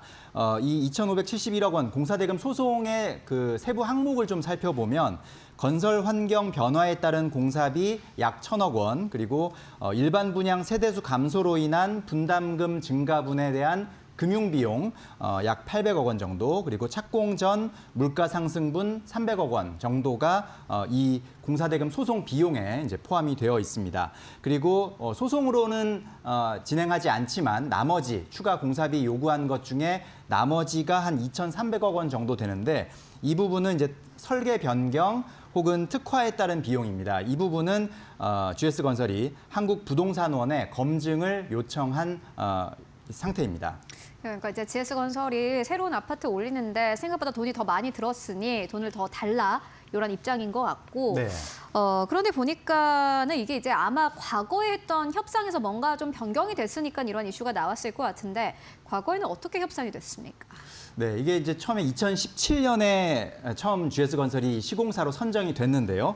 당시에는 계약 조건을 보면 평당 499만 원, 그러니까 총 공사비가 9,352억 원으로 계약이 이루어졌습니다. 그런데 그 이후에도 계속 공사비 증액 이슈들이 발생하면서 2023년에 GS건설 측에서 공사비를 1조 4천억 원으로 증액해달라라고 요청을 했었습니다. 그 과정에서 이제 조합에서는 첫 번째 이제 공사비 증액 요청이 있었고, 여기에서 조합은 최대한 이제 공사 중단이 좀 우려됐기 때문에 그런 것들을 차질 없이 진행하는 것이 조합으로서는 중요한 이슈였기 때문에 일단은 하지만 전액을 다 증액 보장을 하지는 못하고 한 절반이 조금 못 미치는 정도인 약 2천억 원 정도를 증액하기로 서로 합의를 했습니다. 그리고 남은 이제 증액 요구분, 아직 그 증액이 되지 않은 요구분이 한 3,180억 원 정도가 있는데, 이 부분에 대해서는 한국부동산원, 그러니까 약간 중립을 지킬 수 있는 제3자인 한국부동산원에다가 검증을 해달라라고 요청을 했고, 그 한국부동산원에서 3,180억 원 중에 2,186억 원은 좀 적정하다, 이거는 올려주는 게 맞겠다라고 결론을 내서 그 결론을 양측에서 받아들여서 이제 그렇게 진행이 됐습니다. 그 1차 이제 공사비 증액 협상이 그렇게 진행이 됐었고, 그 이후에도 도급 변경으로 뭐 평당 545만 원, 또 평당 564만 원으로 또 두 차례 인상이 이루어진 바 있습니다. 2017년에 시공사로 선정이 됐을 때 보니까는 평당 499만 원이었는데, 이게 보니까 계속해서 올라간 것 같고요. 사실 뭐 공사비 상승은 주식시장에서도 꽤나 큰 이슈이기도 합니다. 네. 그때 이제 자재를 들여오는 게 쉽지도 않았고 인플레이션도 있었기 때문인데, 최근에는 공사비 현황이 어떻습니까? 네, 최근에 이제 주요 강남권 재건축 단지들의 공사비를 현황을 보면 좀 큰 폭으로 상승하는 그런 모습들을 확인할 수가 있는데요. 잠실 진주 재건축 같은 경우는 평당 800만 원이 넘는 그런 공사비 수준. 그밖에 청담 3익이나 반포주공 1단지 3주구, 또 같은 단지의 1, 2, 4주구는 평당 한 700만 원대, 700만 원 이상, 그 7, 800만 원 그 사이까지 공사비가 지금 오른 그런 상황입니다. 그거에 비춰보면 메이플 자이 사업장 같은 경우도 GS건설 측에서 어느 정도 요구하는 이유가 있겠구나라고 좀 예상해 볼 수 있는 그런 상황이고요. 한국건설기술연구원에 따르면 지난해 12월 주거용 건설 공사비 지수가 129.08로 이제 집계가 됐는데, 이것은 2020년 12월과 비교해 보면 약 27% 상승한 그런 수준입니다. 거기다가 이제 큰 단지 같은 경우는 규모의 경제가 되기 때문에 조금 뭐 자재비나 이런 것들을 좀 그나마 협상, 자재비 구하는 협상이 좀 가능하지만, 소규모 재건축 단지 같은 경우는 그런 규모의 경제를 일으키기 어렵기 때문에 이런 소규모 단지 같은 경우는 뭐 평당 1,000만 원에 가까운 공사비가 요구되기도 하는 그런 상황이라고 합니다. 네, 뭐 각각의 좀 스탠스가 있는 것 같습니다. 그렇다면은 건설사들이 이렇게 증액을 요구하는 이유가 있을 것 같은데요. 네, 앞서서도 살짝 언급이 됐지만 뭐 이제 공사비 증액이 뭐 인플레이션이나 이런 이슈들이 있었고요. 그 배경에는 뭐 코로나19 사태, 그리고 러시아 우크라이나 전쟁 등으로 인해서 원자재 가격이 일단은 많이 오른 그런 부분들이 큰 주된 원인이라고 볼 수 있겠고, 거기에다가 이제 그런 기업들의 환경도 많이 바뀌었습니다. 주 52시간 근무제, 그리고 레미콘 같은 경우도 지금 토요 휴무제 도입 그런 이슈가 있으면서 공사 기간 자체가 과거에는 짧은 시간에 많이 이제 인력이 투입되거나 오랜 시간 일을 하면서 공사 기간을 최대한 줄이는 그런 방향으로 갔지만 지금은 뭐 주 52시간 제도 하에서는 이제 그런 부분들이 한계가 있을 수밖에 없는 부분이고요. 또 주말에도 어느 정도 제한되는 부분이 있고 그러면서 공사 기간이 늘어나다 보니까 그거에 대한 비용, 뭐 금융 비용도 당연히 늘어날 수밖에 없는 상황이고요. 또 조합원들 입장에서는 우리 단지가 조금 더 고급화됐으면 좋겠다. 그래서 마감재를 좀 더 좋은 걸 써달라. 혹은 설계를 조금 더 특화 설계를 적용해달라. 뭐 이런 변경으로 인한 추가 비용도 발생하고 있고요. 거기다가 건축 규제 같은 경우도 상당히 이제 강화되고 있습니다. 예를 들어서 제로 에너지, 그러니까 에너지를 조금 더 이제 절감할 수 있는 그런 건축물 기준이나 또 층간 소음 기준 이런 것들이 강화되면서 조금 더 공사비 증액 그 상승의 요인으로 작용하고 있다고 합니다. 네, 그렇다면은 이제 이 공사비 갈등을 해결을 해야 할 텐데 해결은 쉽지 않아 보이는데 뭐 해결 방안 있습니까? 네, 일단은 이제 뭐 시공사와 재건축 조합, 이 메이플 자이 같은 경우는 특히나 이제 6월에 입주를 앞두고 있습니다. 그러니까 한 넉 달 정도밖에 안 남은 상황인데 그렇기 때문에 조속한 해결이 필요한 상황이고요. GS건설은 이 한국부동산원의 공사비 검증 그리고 서울시 코디네이터 제도를 통해서 좀 중재를 받겠다라는 입장입니다. 정부도 이러한 갈등을 예방하기 위해서 뭐 앞으로 건설사가 제출하는 입찰 제안서에 이런 물가 변동에 따른 공사비 변동 가능성을 의무적으로 명시하도록 하는 그런 제도 개선을 추진하고 있다고 합니다. 업계에서는 일단 이 메이플자이 자체가 대단지입니다. 3,000가구 이상의 대단지인 만큼 입주 일정에 차질이 생길 경우에는 결국은 또 주변 부동산 시장에도 영향을 미칠 수밖에 없는 그런 상황이기 때문에 좀 원만한 해결이 필요하다라는 의견을 내고 있습니다. 네, 먼저 첫 번째 이슈로는 GS건설 짚고 왔습니다. 메이플 자이의 조합원들은 우리가 생각했던 것보다 공사비가 너무 많이 올랐다. 이만큼은 더 낼 수 없다라는 입장인 것 같고요. GS건설 측에서는 인플레이션 그리고 인건비 올랐는데 이만큼 좀 인정해줘야 되는 거 아니냐 이런 스탠스인 것 같습니다. 어떻게 해결되는지 그리고 주가에는 어떻게 반영되는지 여러분들 함께 체크해보실 필요가 있을 것 같고요. 이어서 두 번째 이슈로 이어가 보도록 하겠습니다. 두 번째 이슈는 우리금융지주 이슈인데 친인척 부당대출 사건으로 재판에 넘겨진 손태승 전 우리금융지주 회장의 공소장이 공개가 됐다고 합니다. 혐의부터 정리해보고 가도록 하겠습니다.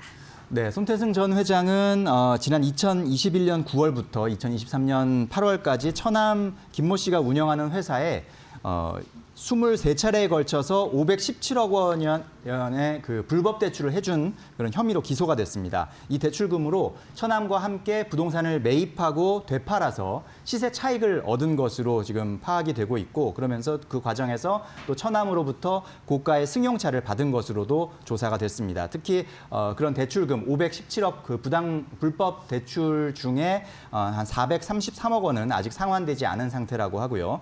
또한 2021년 12월에는 인사 업무를 방해한 혐의도 있는데 이게 뭐냐면 징계 전력이 있는 임모 씨의 승진을 반대하는 우리은행장에게 위력을 행사해서 본부장으로 승진시키는 뭐 그런 혐의를 받고 있습니다.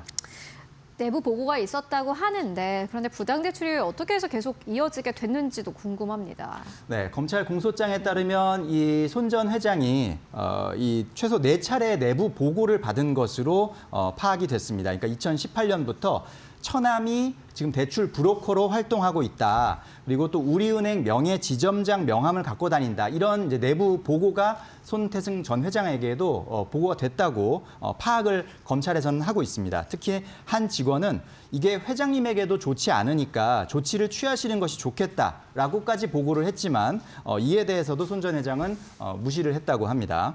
오히려 2022년에는 성모 전 부행장에게 처남이 알선한 대출을 잘 살펴봐라라고 지시하는 등 이런 것들을 이제 해석하기에 따라서는 부당 대출이 이루어지도록 적극적으로 개입한 것이 아니냐 이렇게 또 해석이 될 수 있기 때문에 이런 부분들이 일단 검찰에서는 좀 손 전 회장의 혐의로 보고 파악을 하고 있는 상황입니다. 대출을 아무에게나 해줄 수 없는 건데 단순히 이제 친인척이라는 이유만으로 대출을 해줬고 사실 이러한 모든 뭐 상황이라든지 사태를 알고 있었다라고 보여집니다. 그렇다면 관련해서 임직원들의 혐의 인정 여부는 어떻게 되는지 궁금합니다. 네. 이제 오늘 이번 주에 이제 재판이 열렸었는데 여기에서 앞서 이제 승진 관련해서 그 관련자인 임모 전 본부장 같은 경우는 공소 사실을 모두 인정하면서 죄를 반성한다라고 밝혔고요. 반면에 성모 전 부행장은 배임 행위라고 인정받기 어렵다면서 고의가 없었고 또 부당대출과의 인과도 없다라고 혐의를 부인했습니다. 처남 같은 경우도 혐의를 전면 부인했는데요. 검찰이 허위 자백을 유도해서 얻어낸 증거는 위법 수집 증거다라고 주장하기도 했습니다. 손 전 회장 같은 경우는 일단 재판에서는 혐의 인정 여부를 밝히지는 않았습니다. 그렇다면은 임모 전 본부장의 승진 과정에서는 어떤 문제가 있었는지도 궁금한데요. 네, 검찰은 손 전 회장이 이 처남으로부터 임 씨를 본부장으로 승진시켜달라는 부탁을 받았다고 이제 보고 있습니다. 의심하고 있는데 당시 임 씨는 이제 일단 징계 이력이 있었고 그래서 인사부의 평가, 인사부서에서 일단은 이 해당 직원에 대한 평가를 하는데 임원에 대한 평가를 하는데 100명 가운데 99등 그리고 승진추천위원회의 2차 평가에서는 100명 가운데 71등에 불과했다고 합니다. 그러니까 승진자 명단에 낄 수 없는 그런 순위였는데 그런데 손 전 회장이 이런 것들을 확인하고도 승진자 명단에 포함시키도록 지시했고 또 승진 후에는 어렵게 승진했는데 너무 튀지 않게 조심해라라는 취지의 말을 또 건넸던 것으로도 일단 검찰은 조사를 했습니다. 네, 그렇다면은 이제 우리 금융그룹이 어떤 조치를 취하고 있는지도 궁금하거든요. 사실 요 이슈뿐만이 아니라 뭐 횡령도 있었고요. 이슈가 네. 많았습니다. 그렇습니다. 우리금융그룹은 윤리경영실을 신설하고 임종용 회장이 14개 자회사를 직접 방문하면서 내부 통제 강화를 좀 요청하고 있는 그런 상황입니다. 구체적으로는 임원 친인척 그 개인정보 등록, 또 내부자 신고 제도 강화, 또 그룹 전 임직원 대상으로 윤리문화 진단 뭐 이런 것들을 실시하고 있다고 밝히고 있습니다. 특히 임종용 회장은 우리금융이 더욱 신뢰받기 위해서는 이런 윤리적 기업 문화를 반드시 정착시켜야 한다라고 강조를 했다고 합니다. 과연 이것이 말뿐으로 끝나는 것이 아니라 실제 실천으로 이어져서 우리금융그룹이 진짜 그런 잘못된 것들은 과거에 잘못된 것들은 그에 대한 책임을 명백히 지고 그리고 앞으로는 좀 더 신뢰를 회복할 수 있는 그 날이 올 수 있을지 좀 지켜봐야 될 것 같습니다. 네, 우리금융그룹 함께 이슈 짚고 왔습니다. 지금까지 성주원 법조팀장과 함께 이야기 나눠봤습니다. 말씀 고맙습니다. 고맙습니다.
네, 오늘 첫 번째 마켓 무버 이슈로는요. 관세 이슈 짚고 가도록 하겠습니다. 최근에는 아침에 일어날 때마다 트럼프 대통령이 오늘은 누구에게 얼마의 관세를 부과했을까가 궁금해지는 하루하루입니다. 관세가 철회되기도 하고 부과되기도 하는데 그런데 이쯤 되면 문득 궁금해집니다. 과연 무슨 근거로 이렇게 관세를 부과하는 것일까라는 생각이 드는데요. 관련해서 하나증권에서 관련된 리포트를 냈습니다. 아는 것이 힘이다라면서 트럼프 관세 부과의 법적 근거는 무엇이고 이것을 알고 가는 것이 굉장히 중요하다라는 요지의 리포트를 발행을 했는데요. 일단 미국 국내 법은요. 이 5가지 요건 하에서 관세를 판단을 부과할 수 있는 권한을 대통령에게 부여합니다. 먼저 첫 번째로는 국가의 안보를 위협하는 행위일 때, 두 번째는 무역 수지 적자이거나 환율이 저하되는 국제 지급의 문제가 있을 때, 아마 한국은 요 2번에 해당할 경우가 많겠죠. 3번으로는 타국의 차별 그리고 불공정 행위, 그리고 네 번째로는 비시장 경제국과의 무역 관계, 다섯 번째로는 전시 및 비상사태에 대통령에게 관세를 부과할 수 있는 권한을 부여한다고 합니다. 그렇다면은 무조건 이 5개의 상황이 되면은 권한이 부여되게 되는 것일까요? 그건 아닙니다. 당연히 법적인 요건이 있길 마련인데요. 중요한 두 가지 법안을 좀 짚고 가도록 하겠습니다. 먼저 첫 번째로는요, 1974년에 제정된 무역법 301조입니다. 2018년에 슈퍼 법안인 301조를 여러분들 아마 다들 기억하고 계실 텐데, 이걸 좀 정리해보고 가도록 하겠습니다. 301조는요, 일단 주체는 무역대표부입니다. 무역대표부가 무언가를 판단을 합니다.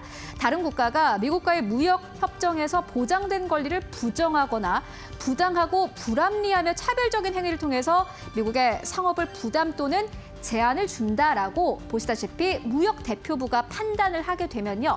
만약에 그렇다, 잘못됐다라고 판단이 되게 되면은 대통령이 해당 국가에 대해서 관세 또는 쿼터제를 시행하게 됩니다. 이미 2018년에요. 7월부터 301조에 근거해서 중국산 제품의 7.5%, 최대로는 25%까지 관세를 부과한 바 있습니다. 이게 301조고요. 두 번째 법안은 무역확장법 232조인데요. 이번에는 주체가 상무부입니다. 상무부는 미국의 국가 안보를 위협하는 수입품을 조사하게 되고, 안보를 위협한다라는 판결이 나오게 되면은 대통령이 관세 또는 쿼터를 부과할 수 있도록 허용을 하고 있습니다. 트럼프 대통령이 이미 일기에 이를 적용해서 철강과 알루미늄 상품에 각각 25% 그리고 10%의 관세를 부과한 바 있고요. 이번 2월에도 역시나 마찬가지로 232조를 근거를 해서 철강과 알루미늄 상품에 25%의 관세를 부과한 바 있습니다. 이 두 가지 법안을 통해서 앞으로도 관세가 더 부과될 수 있다는 전망 나오고 있는데, 그렇다면 이 시점에서 우리가 더 알고 가야 하는 것은 무엇일까요?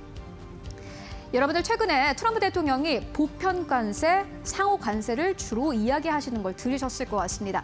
보편 관세라는 것은요, 말 그대로 보편적으로 모든 국가들에게 관세를 부과하는 겁니다. 그리고 상호 관세라는 것은 만약에 다른 나라에서 10% 관세를 부과했다, 그러면 우리도 10% 부과할게 라면서 보복 관세 개념인데, 이렇게 트럼프 대통령이 보편과 상호 관세를 이야기하는 이유는요, 타 기관의 사전 조사가 필요하지 않습니다. 앞서서 저희가 만나봤던 것은 뭐 상무부라든지 무역대표부가 조사를 했어야 했는데, 이번에는 보시다시피 대통령의 권한으로 직접 조치가 가능합니다.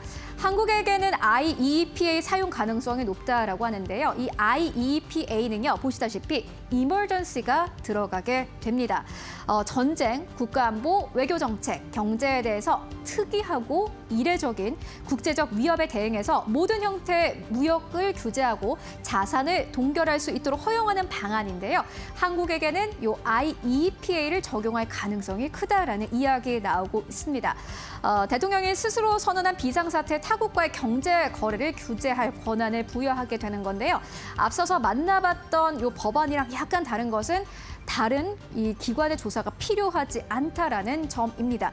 그렇기 때문에 사실 관세 관련된 이슈가 최근에 좀 불거지고 있습니다. 그렇기 때문에 계속해서 주목해 보실 필요가 있을 것 같습니다. 오늘 첫 번째 마켓 무버로는요, 관세 이슈 짚고 왔습니다. 자, 마켓무버와 함께 확인을 해봤고요. 이제 시장에서 또 어떤 오늘 분위기를 파악을 하면서 마무리 준비를 해봐야 되겠습니다. 어떤 이슈들이 또 시장을 움직였을지 함께 분석하고 종목까지 알아보도록 하겠습니다. 오늘은 GC인포의 박근호 이사와 함께하도록 하겠습니다. 안녕하세요, 이사님. 안녕하십니까. 네, 오랜만에 뵈요. 네, 오랜만입니다. 너무 반갑습니다. 네, 방송 잘 보고 있습니다. 아침에 네. 좋은 종목들 많이 알려주시던데요. 잘 부탁드리도록 하겠습니다. 네. 제가 정말 잘 부탁드립니다. 제가 잘 부탁드립니다. 네. 자, 일단은 오늘 시장을 보면 이번 주 시장이 나쁘지가 않아요, 그렇죠? 이번 주 그렇죠. 시장이 네. 좋은 모습이고, 올라가는 게 오늘도 보면은 반도체 CXL로 일단은 엄청 집중되어 있고, 제약바이오, 삼성그룹주도 잘 가고, 원전도 잘 가고 이런 상황인데, 자, 그러면 이제 오늘 박근호 이사와 어떤 이슈를 더 자세하게 다뤄볼지 먼저 이슈부터 공개하도록 하겠습니다. 자, 밑에 뭐 자막이 나왔습니다. 바이오주. 오, 연일 강세고 오늘 또 특히 좋네요. 오늘 알테오젠도 올라가고 HLB도 올라가고 뭐 휴재를 또 이슈가 있었고 네, 여러 제약 바이오가 최근에 어쨌든 시장의 한 축을 담당하는 것 같습니다. 네, 맞습니다. 최근에 제약 바이오 박근호 이사님은 어떻게 보세요?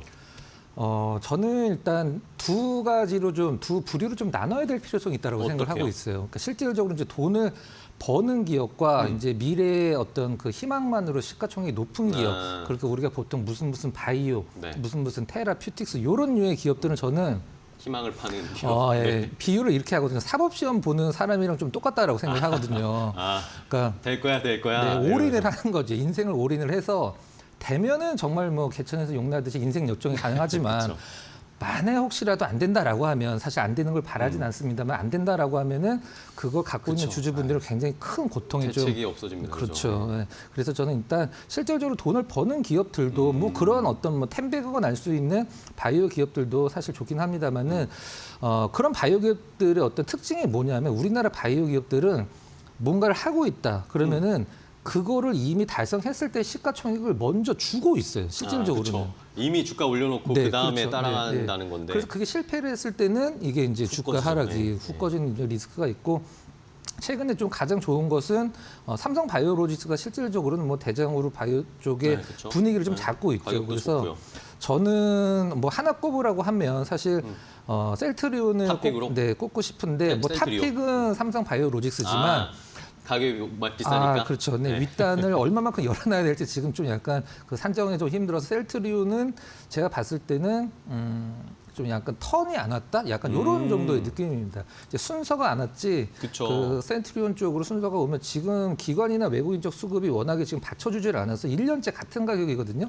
그러니까요. 그래서 박스권에 갇혀 있습니다. 그렇죠. 위쪽으로 잡아주면은 이제 좋은 느낌이 나올 것 같은데 그래서 셀트리온을 왜 좋게 보는지 잠깐 네. 좀 말씀을 좀 드려보면 뭐 좋은 모멘텀들이 있나요? 근데 사실 셀트리온 최근에 뭐 승인 났다, 뭐 임상 뭐 통과됐다 이런 이야기 나와도 주가가 안 가더라고요. 그렇죠. 이제 수급이 워낙 좀 안 받쳐주긴 네. 하는데 일단 뭐 삼성 바이오로직스와 마찬가지로 셀트리온도 최근에 이제 뉴스 나온 기사를 보면 이제 CDMO 쪽 공장 착공 허가가 났다. 요거는 이제 향후에 한 2, 3년 뒤에 모멘텀이니까 네. 제외를 하도록 하고 23년도 대비해서 24년도 실적이 좋았고 또 24년도 작년 대비해서 올해 실적이 좋을 수밖에 없는 상황인데 주가가 좀 그대로다. 그러면은 좀 사놓고 기다리는 것도 좋은 전략을 생각을 하는데 그럼 어떤 부분들이 24년도 대비해서 올해죠. 25년도에 셀트리온의 어떤 주가 상승의 모멘텀이 될 것인가 한번 짚어보도록 하겠습니다. 네.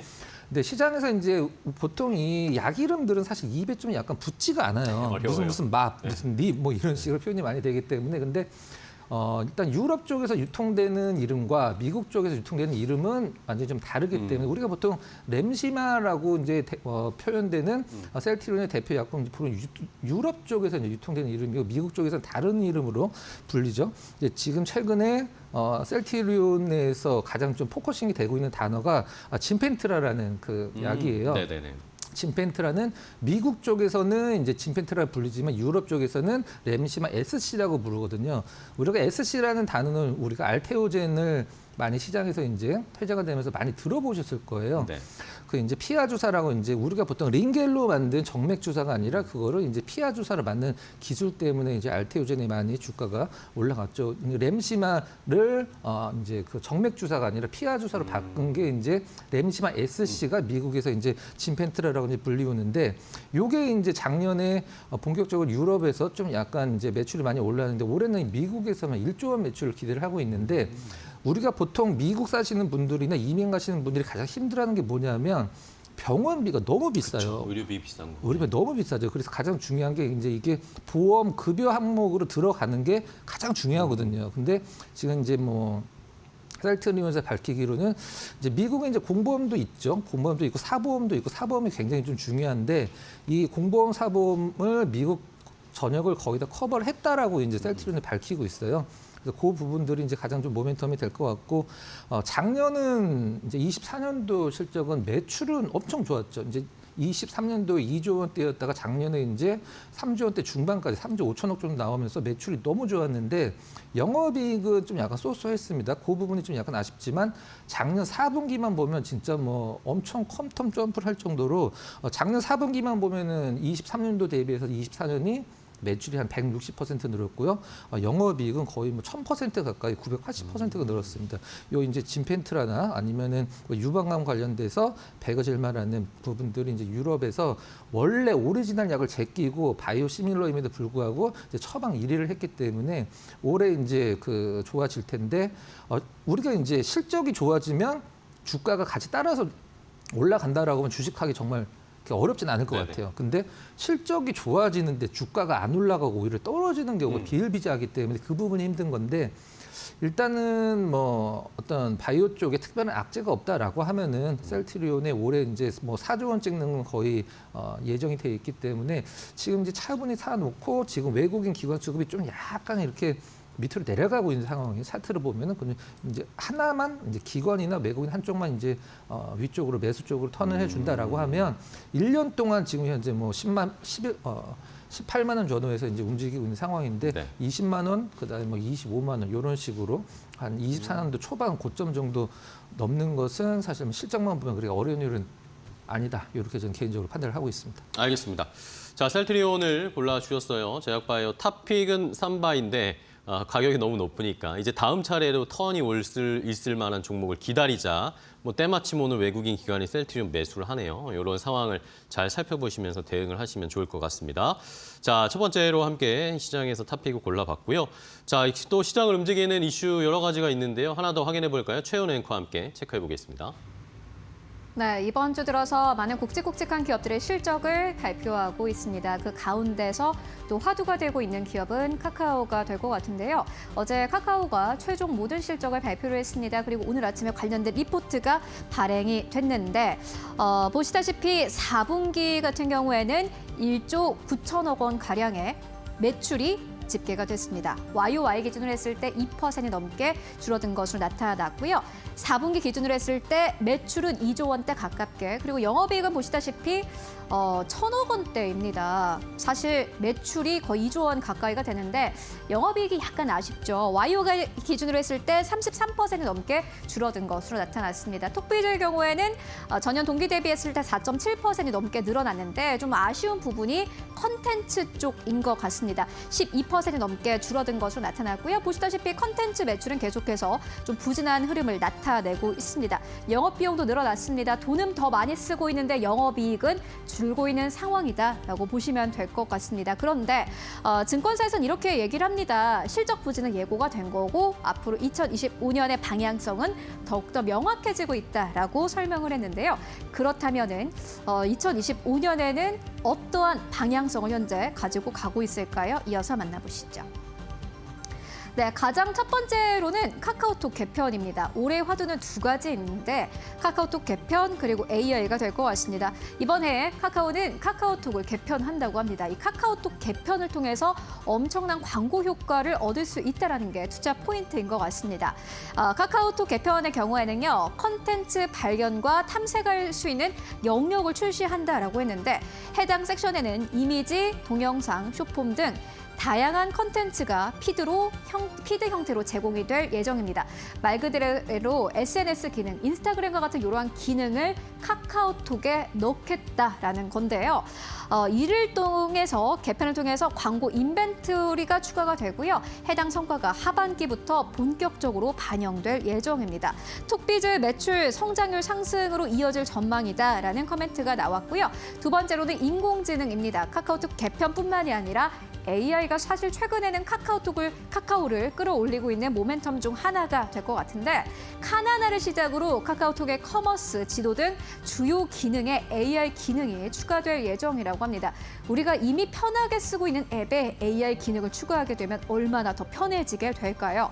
상반기는 사실상 좀 부진하겠지만 하반기부터는 광고 지면 추가에 따라서 실적 개선이 기대된다라는 설명 나오고 있습니다. 말 그대로 앱에 AI 기능을 추가하게 되면은 더욱더 편리해질 거고 이용자들은 더 많아질 테고요. 이용자들이 더 많아지면 당연히 광고비는 비싸게 되겠죠. 그렇게 앞으로 카카오는 본인들의 수익을 끌어나가겠다라는 의지를 밝혔습니다. 한국투자증권은 이렇게 이야기를 합니다. 오픈소스 진영의 성능 향상과 전반적인 API 가격 하락 등 국내 인터넷 기업들이 AI를 활용하기에 좋은 환경이 조성되고 있고 이를 활용해 가장 큰 성과를 거둘 수 있는 기업 중 하나가 카카오다라면서 투자 의견을 그대로 매수로 유지를 했고요. 2025년의 방향성은 확실해졌다라면서 목표 주가를 49,000원으로 그대로 유지했습니다. 앞으로 카카오 주가 흐름 함께 계속해서 체크해 보시면 좋을 것 같습니다. 지금까지 두 번째 마켓무버 전해드렸습니다. 자, 마켓무버 최훈 앵커와 함께 확인해봤고 이제 오늘 시장을 움직인 종목들도 좀 확인해 봐야 되겠죠. 오늘 어떤 종목이 눈에 띄셨어요? 교수님? 저는 첫 번째 삼성전기를 좀 삼성전기? 준비를 했는데요. 물론 뭐 가격적으로 작년 말서부터 지금까지 한 40% 정도 네. 넘게 올라왔기 때문에 좀 부담이 있긴 합니다만은 시장의 좀 분위기와 좀 내용을 보면 좀 윗단을 좀 더 열어놓을 필요성이 있어서 삼성전기를 좀 준비를 했습니다. 최근에 삼성전자가 이제 유리기판 한다는 네, 그쵸. 기사가 좀 나왔잖아요. 근데 삼성전기도 원래 유리기판을 하고 준비를 하고 그러니까요. 있었고, 근데 뭐 시청자분들이나 이제 주주분들이 삼성전기가 유리기판을 하는데 삼성전기가 근데 삼성전자는 왜 또 하지 서로 경쟁을 하는 건가라고 이제 생각을 할 수 있어요. 협력을 하는 거예요? 뭐 그렇죠. 이게?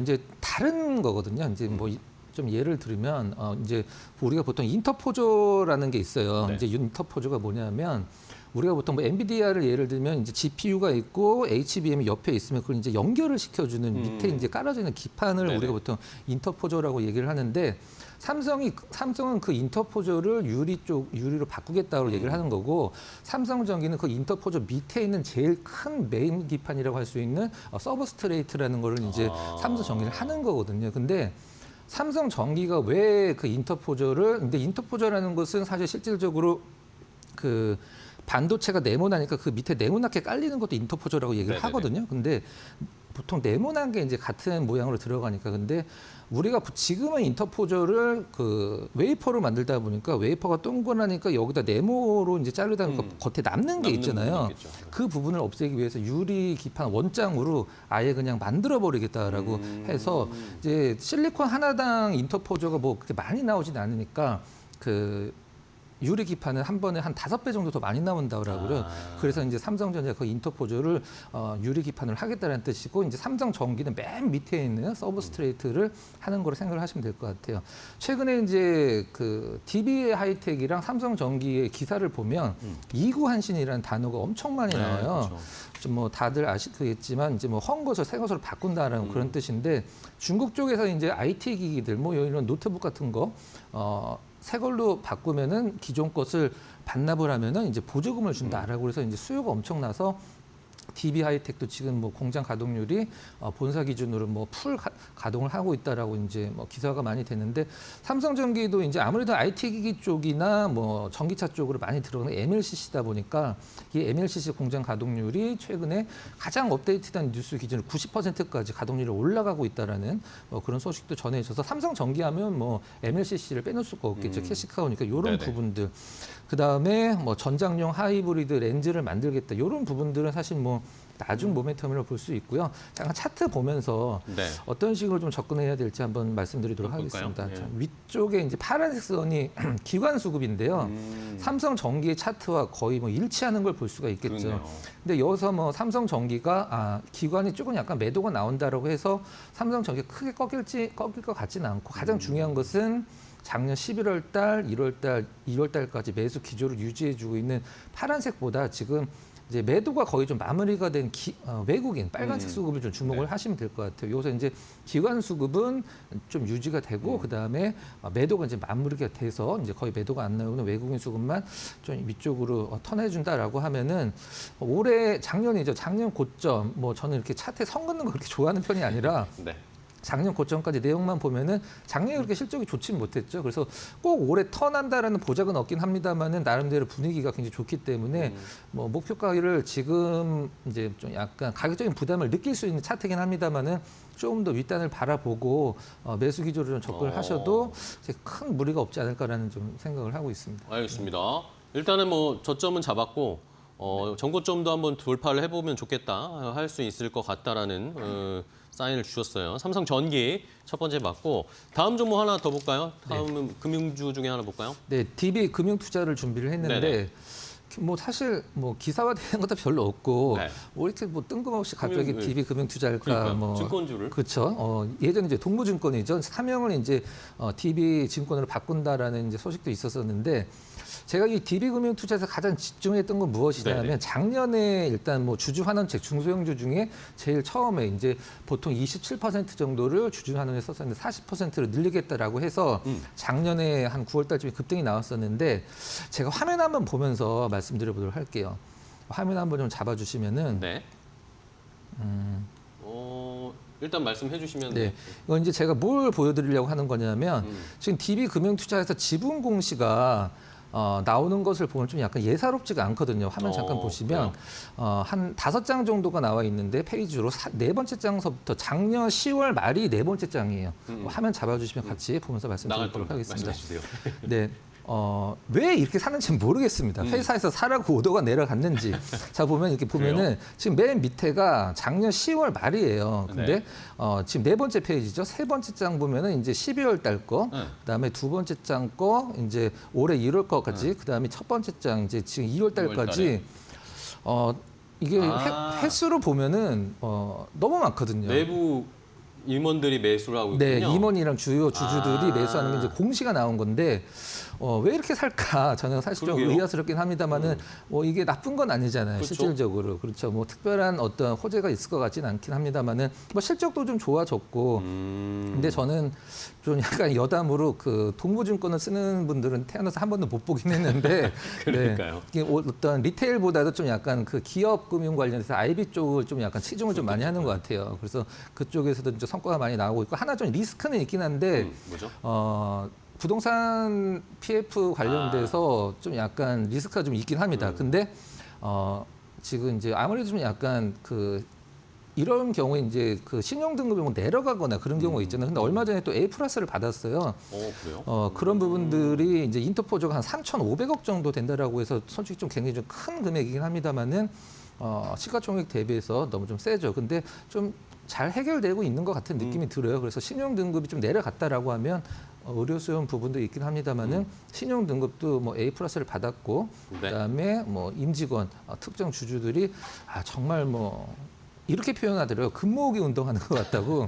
DB 금융투자 모으기 하고 있는 네, 건가요? 그래서 뭐 차트도 좀 이쁜 상황이고 네. 해서 좀 뭐 관심권에만 두자 이렇게 말씀을 드려보도록 하겠습니다. 알겠습니다. 네. 좋습니다. 저희가 뭐 캐치하지 못한 부분을 시그널을 잡아주셨어요. 내부에서 임직원이나 임원들이 좀 매수를 하고 있는 사인들이 계속 있으니까 그걸 저희도 한번 계속 주시하면서 DB 금융투자도 한번 전략을 세워보도록 하겠습니다. 자, 오늘 GC인포 박근호 이사와 함께 좋은 종목들 전략 세워봤습니다. 오늘 좋은 전략 주셔서 감사하고요. 다음에 또 뵙도록 할게요, 이사님. 고생 많으셨어요. 고맙습니다.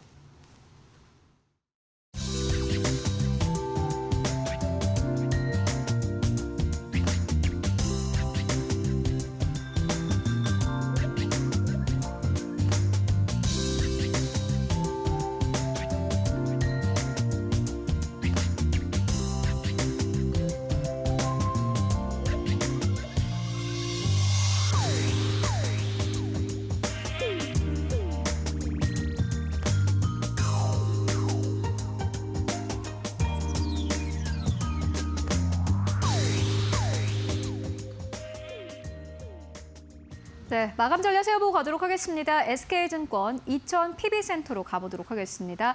서영훈 차장 연결되어 있습니다. 안녕하십니까? 네, 안녕하세요. 네, 차장님 오늘 시장도 어제 말씀처럼 참 좋습니다. 오늘 시장 마감 상황 어떻게 보고 계십니까? 네, 맞습니다. 사실 코스피 지수가 2,550선을 좀 돌파한 이후부터는 좀 더 탄력적인 상승세가 좀 이어지는 것은 사실인 것 같습니다. 그래서 오늘 장중 한때 코스피 기준에서 2,600선을 터치를 하는 모습들까지도 좀 보여줬습니다. 뭐 이런 부분들은 상당히 좀 긍정적이다라고 볼 수가 있겠습니다.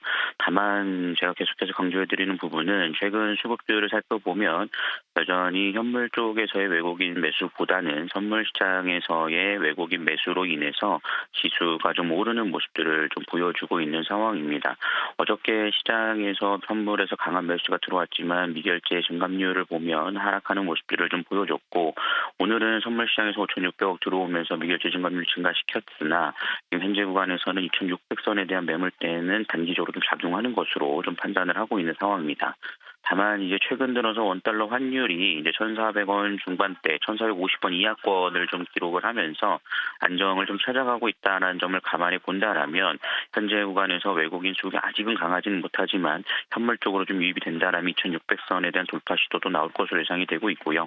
특히나 기관 쪽에서 연기금 매수세가 상당히 좀 강하게 들어오고 있다는 점을 감안해 본다라면 저점에 대한 체리피킹에 대한 수급들이 들어오지 않나라고 좀 판단을 하고 있습니다. 그래서 그런 점에서는 뭐 지수는 좀 안정을 좀 찾아갈 것으로 예상이 되고 있고요. 다만 이제 원전, 방산 섹터 등에 대한 트럼프 대통령의 영향은 지속되고 있다라는 점들을 염두에 두시면서 매매를 하셔야 되지 않을까라고 생각하고 있습니다. 네, 말씀처럼 진짜 지금 시장에서 외국인만 매수해주면은 더 탄력을 받을 수 있을 것 같은데 그 부분이 약간 아쉽습니다. 그렇다면 오늘 보시는 기업 있으실까요?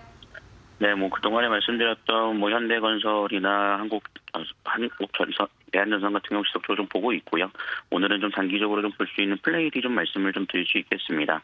KT를 대주주로 한 계열사인 매체 광고 기업이다라고 볼 수 있겠고요. 최근 들어서 영업이익이 45억 기록하면서 전년 대비 58% 증가를 했고 2월 초에 강하게 급등한 이후에 단기적 눌림이 좀 이루어지고 있습니다. 시장이 좀 일시적으로 쉬어간다면 이런 종목들은 단기 시세 전략으로 좀 노려볼 수 있는 부분들이 있기 때문에 이동평균선 21선 기준에서 매수 관점을 보셔서 단발성 시세를 좀 노리시는 전략도 가능할 것으로 예상이 되니까 이런 종목에도 좀 관심을 가져보시면 좋지 않을까라고 생각하고 있습니다.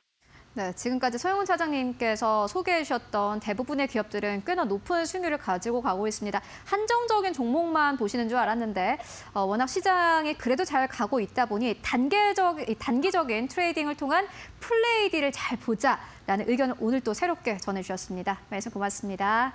네, 감사합니다. 자, 이제 마감의 기술로 이어가겠습니다. 오늘 이제 3시 25분 이어가고 있습니다. 파이널 샷과 함께하고 계신데요. 남은 시간 또 어떻게 마무리하면서 한 주를 정리할지 오늘 이분과 함께 하도록 하겠습니다. JW 인베스트의 곽유정 대표와 함께합니다. 안녕하세요, 대표님. 네, 안녕하세요. 네, 안녕하세요. 잘 보고 있습니다. 네. 자, 오늘 시장 이번 주에 뭐 많이 들으셨겠지만 네. 많이 보고 계셨겠지만 시장이 나쁘지가 않아요. 뭐 관세 이야기도 있고 이런 부담들이 있는데도 잘 네. 갑니다. 근데 이 시장의 지금 지수 상승을 이끌어내는 주체가 확실히 연기금인 것 같습니다. 네, 맞아요. 네. 지난 이제 12월 달에 증시가 한번 그 저점을 강하게 한번 찍어줬잖아요. 그때부터 이제 시장에서 이제 연기금을 주축으로 해서 순매수가 지속적으로 지금 들어오고 있는 모습들이 관측이 되고 있는데요. 투자자별 매매 동향 한번 보도록 네. 하겠습니다.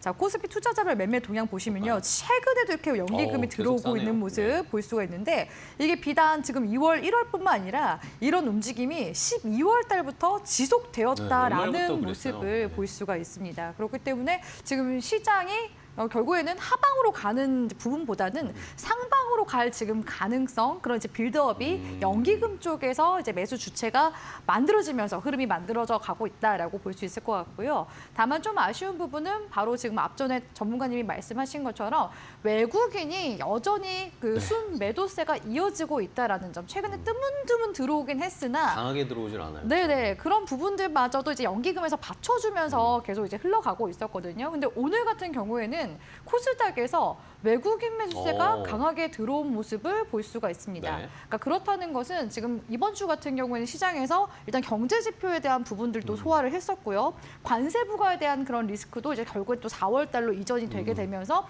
그런 이제 부분들도 약간 좀 잠식된 부분들이 있습니다. 근데 그럼에도 불구하고 이게 관세 부과 리스크가 아예 완전히 회소된 거는 아니잖아요. 그쵸. 그냥 네. 뒤로 미뤄진 것일 뿐. 그렇기 때문에 외국인들이 코스피에 들어오는 데 있어서도 약간은 좀 주저하는 움직임이 코스피 시장에서 관측이 되는 것 같고요. 그러면서도 이제 코스닥 시장에 지금 외국인이 들어오면서 오늘 코스닥 시장의 시가총액 상위 종목들 움직임을 보시면 네. 거의 지금 알테오젠이나 HLB 리가켄바이오 이런 이제 제약바이오 업종들을 지금 중심으로 해서 관련된 등락률이 강하게 나온 모습을 볼 수가 있습니다. 그러니까 지금 관세부가 사실 그쪽에 있어서는 반도체도 지금 영향을 받게 될 가능성 높고 자동차도 마찬가지잖아요.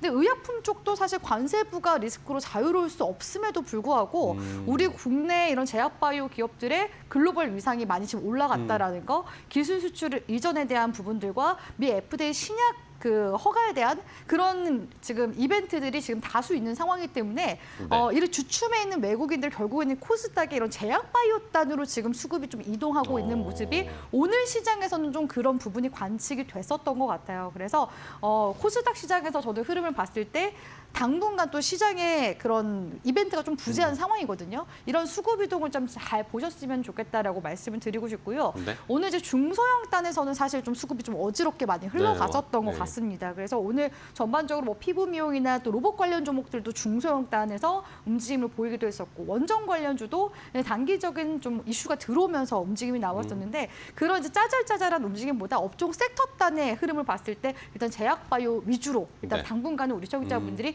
눈여겨보셔라라고서 시장 정리 도와드리도록 하겠습니다. 네, 알겠습니다.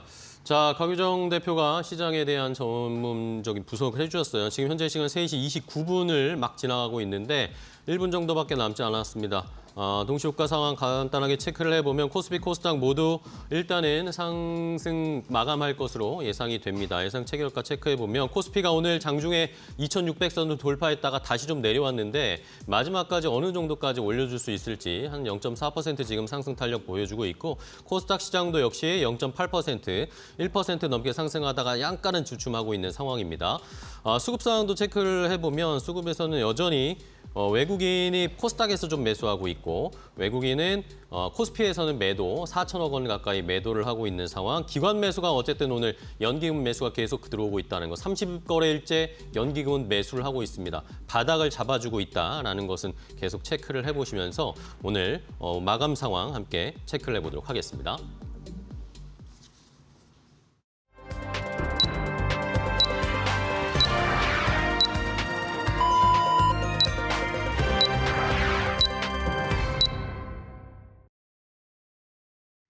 네, 2월 14일 금요일장 모두 다 마무리가 됐습니다. 여러분들 오늘도 고생 많으셨습니다. 오늘은 한 주를 마무리하는 금요일장인데 한 주를 기준으로 했을 때 동시효과 기준으로 했을 때는 양시장이 모두 다 주간 기준으로 상승으로 거래를 마감한 것으로 보여집니다. 코스피는 이제 단기적인 고점을 2,600선까지 올려냈습니다. 기관의 수급이 들어오고 있고요. 이에 따라서 시장이 전반적으로 좀 안정적인 흐름을 이어가고 있는 상황입니다. 순환매 장세 이어가고 있는데 그렇다면 오늘 시장 지수는 어느 정도에서 마감했을까요? 마감 지수 상황 만나보시죠.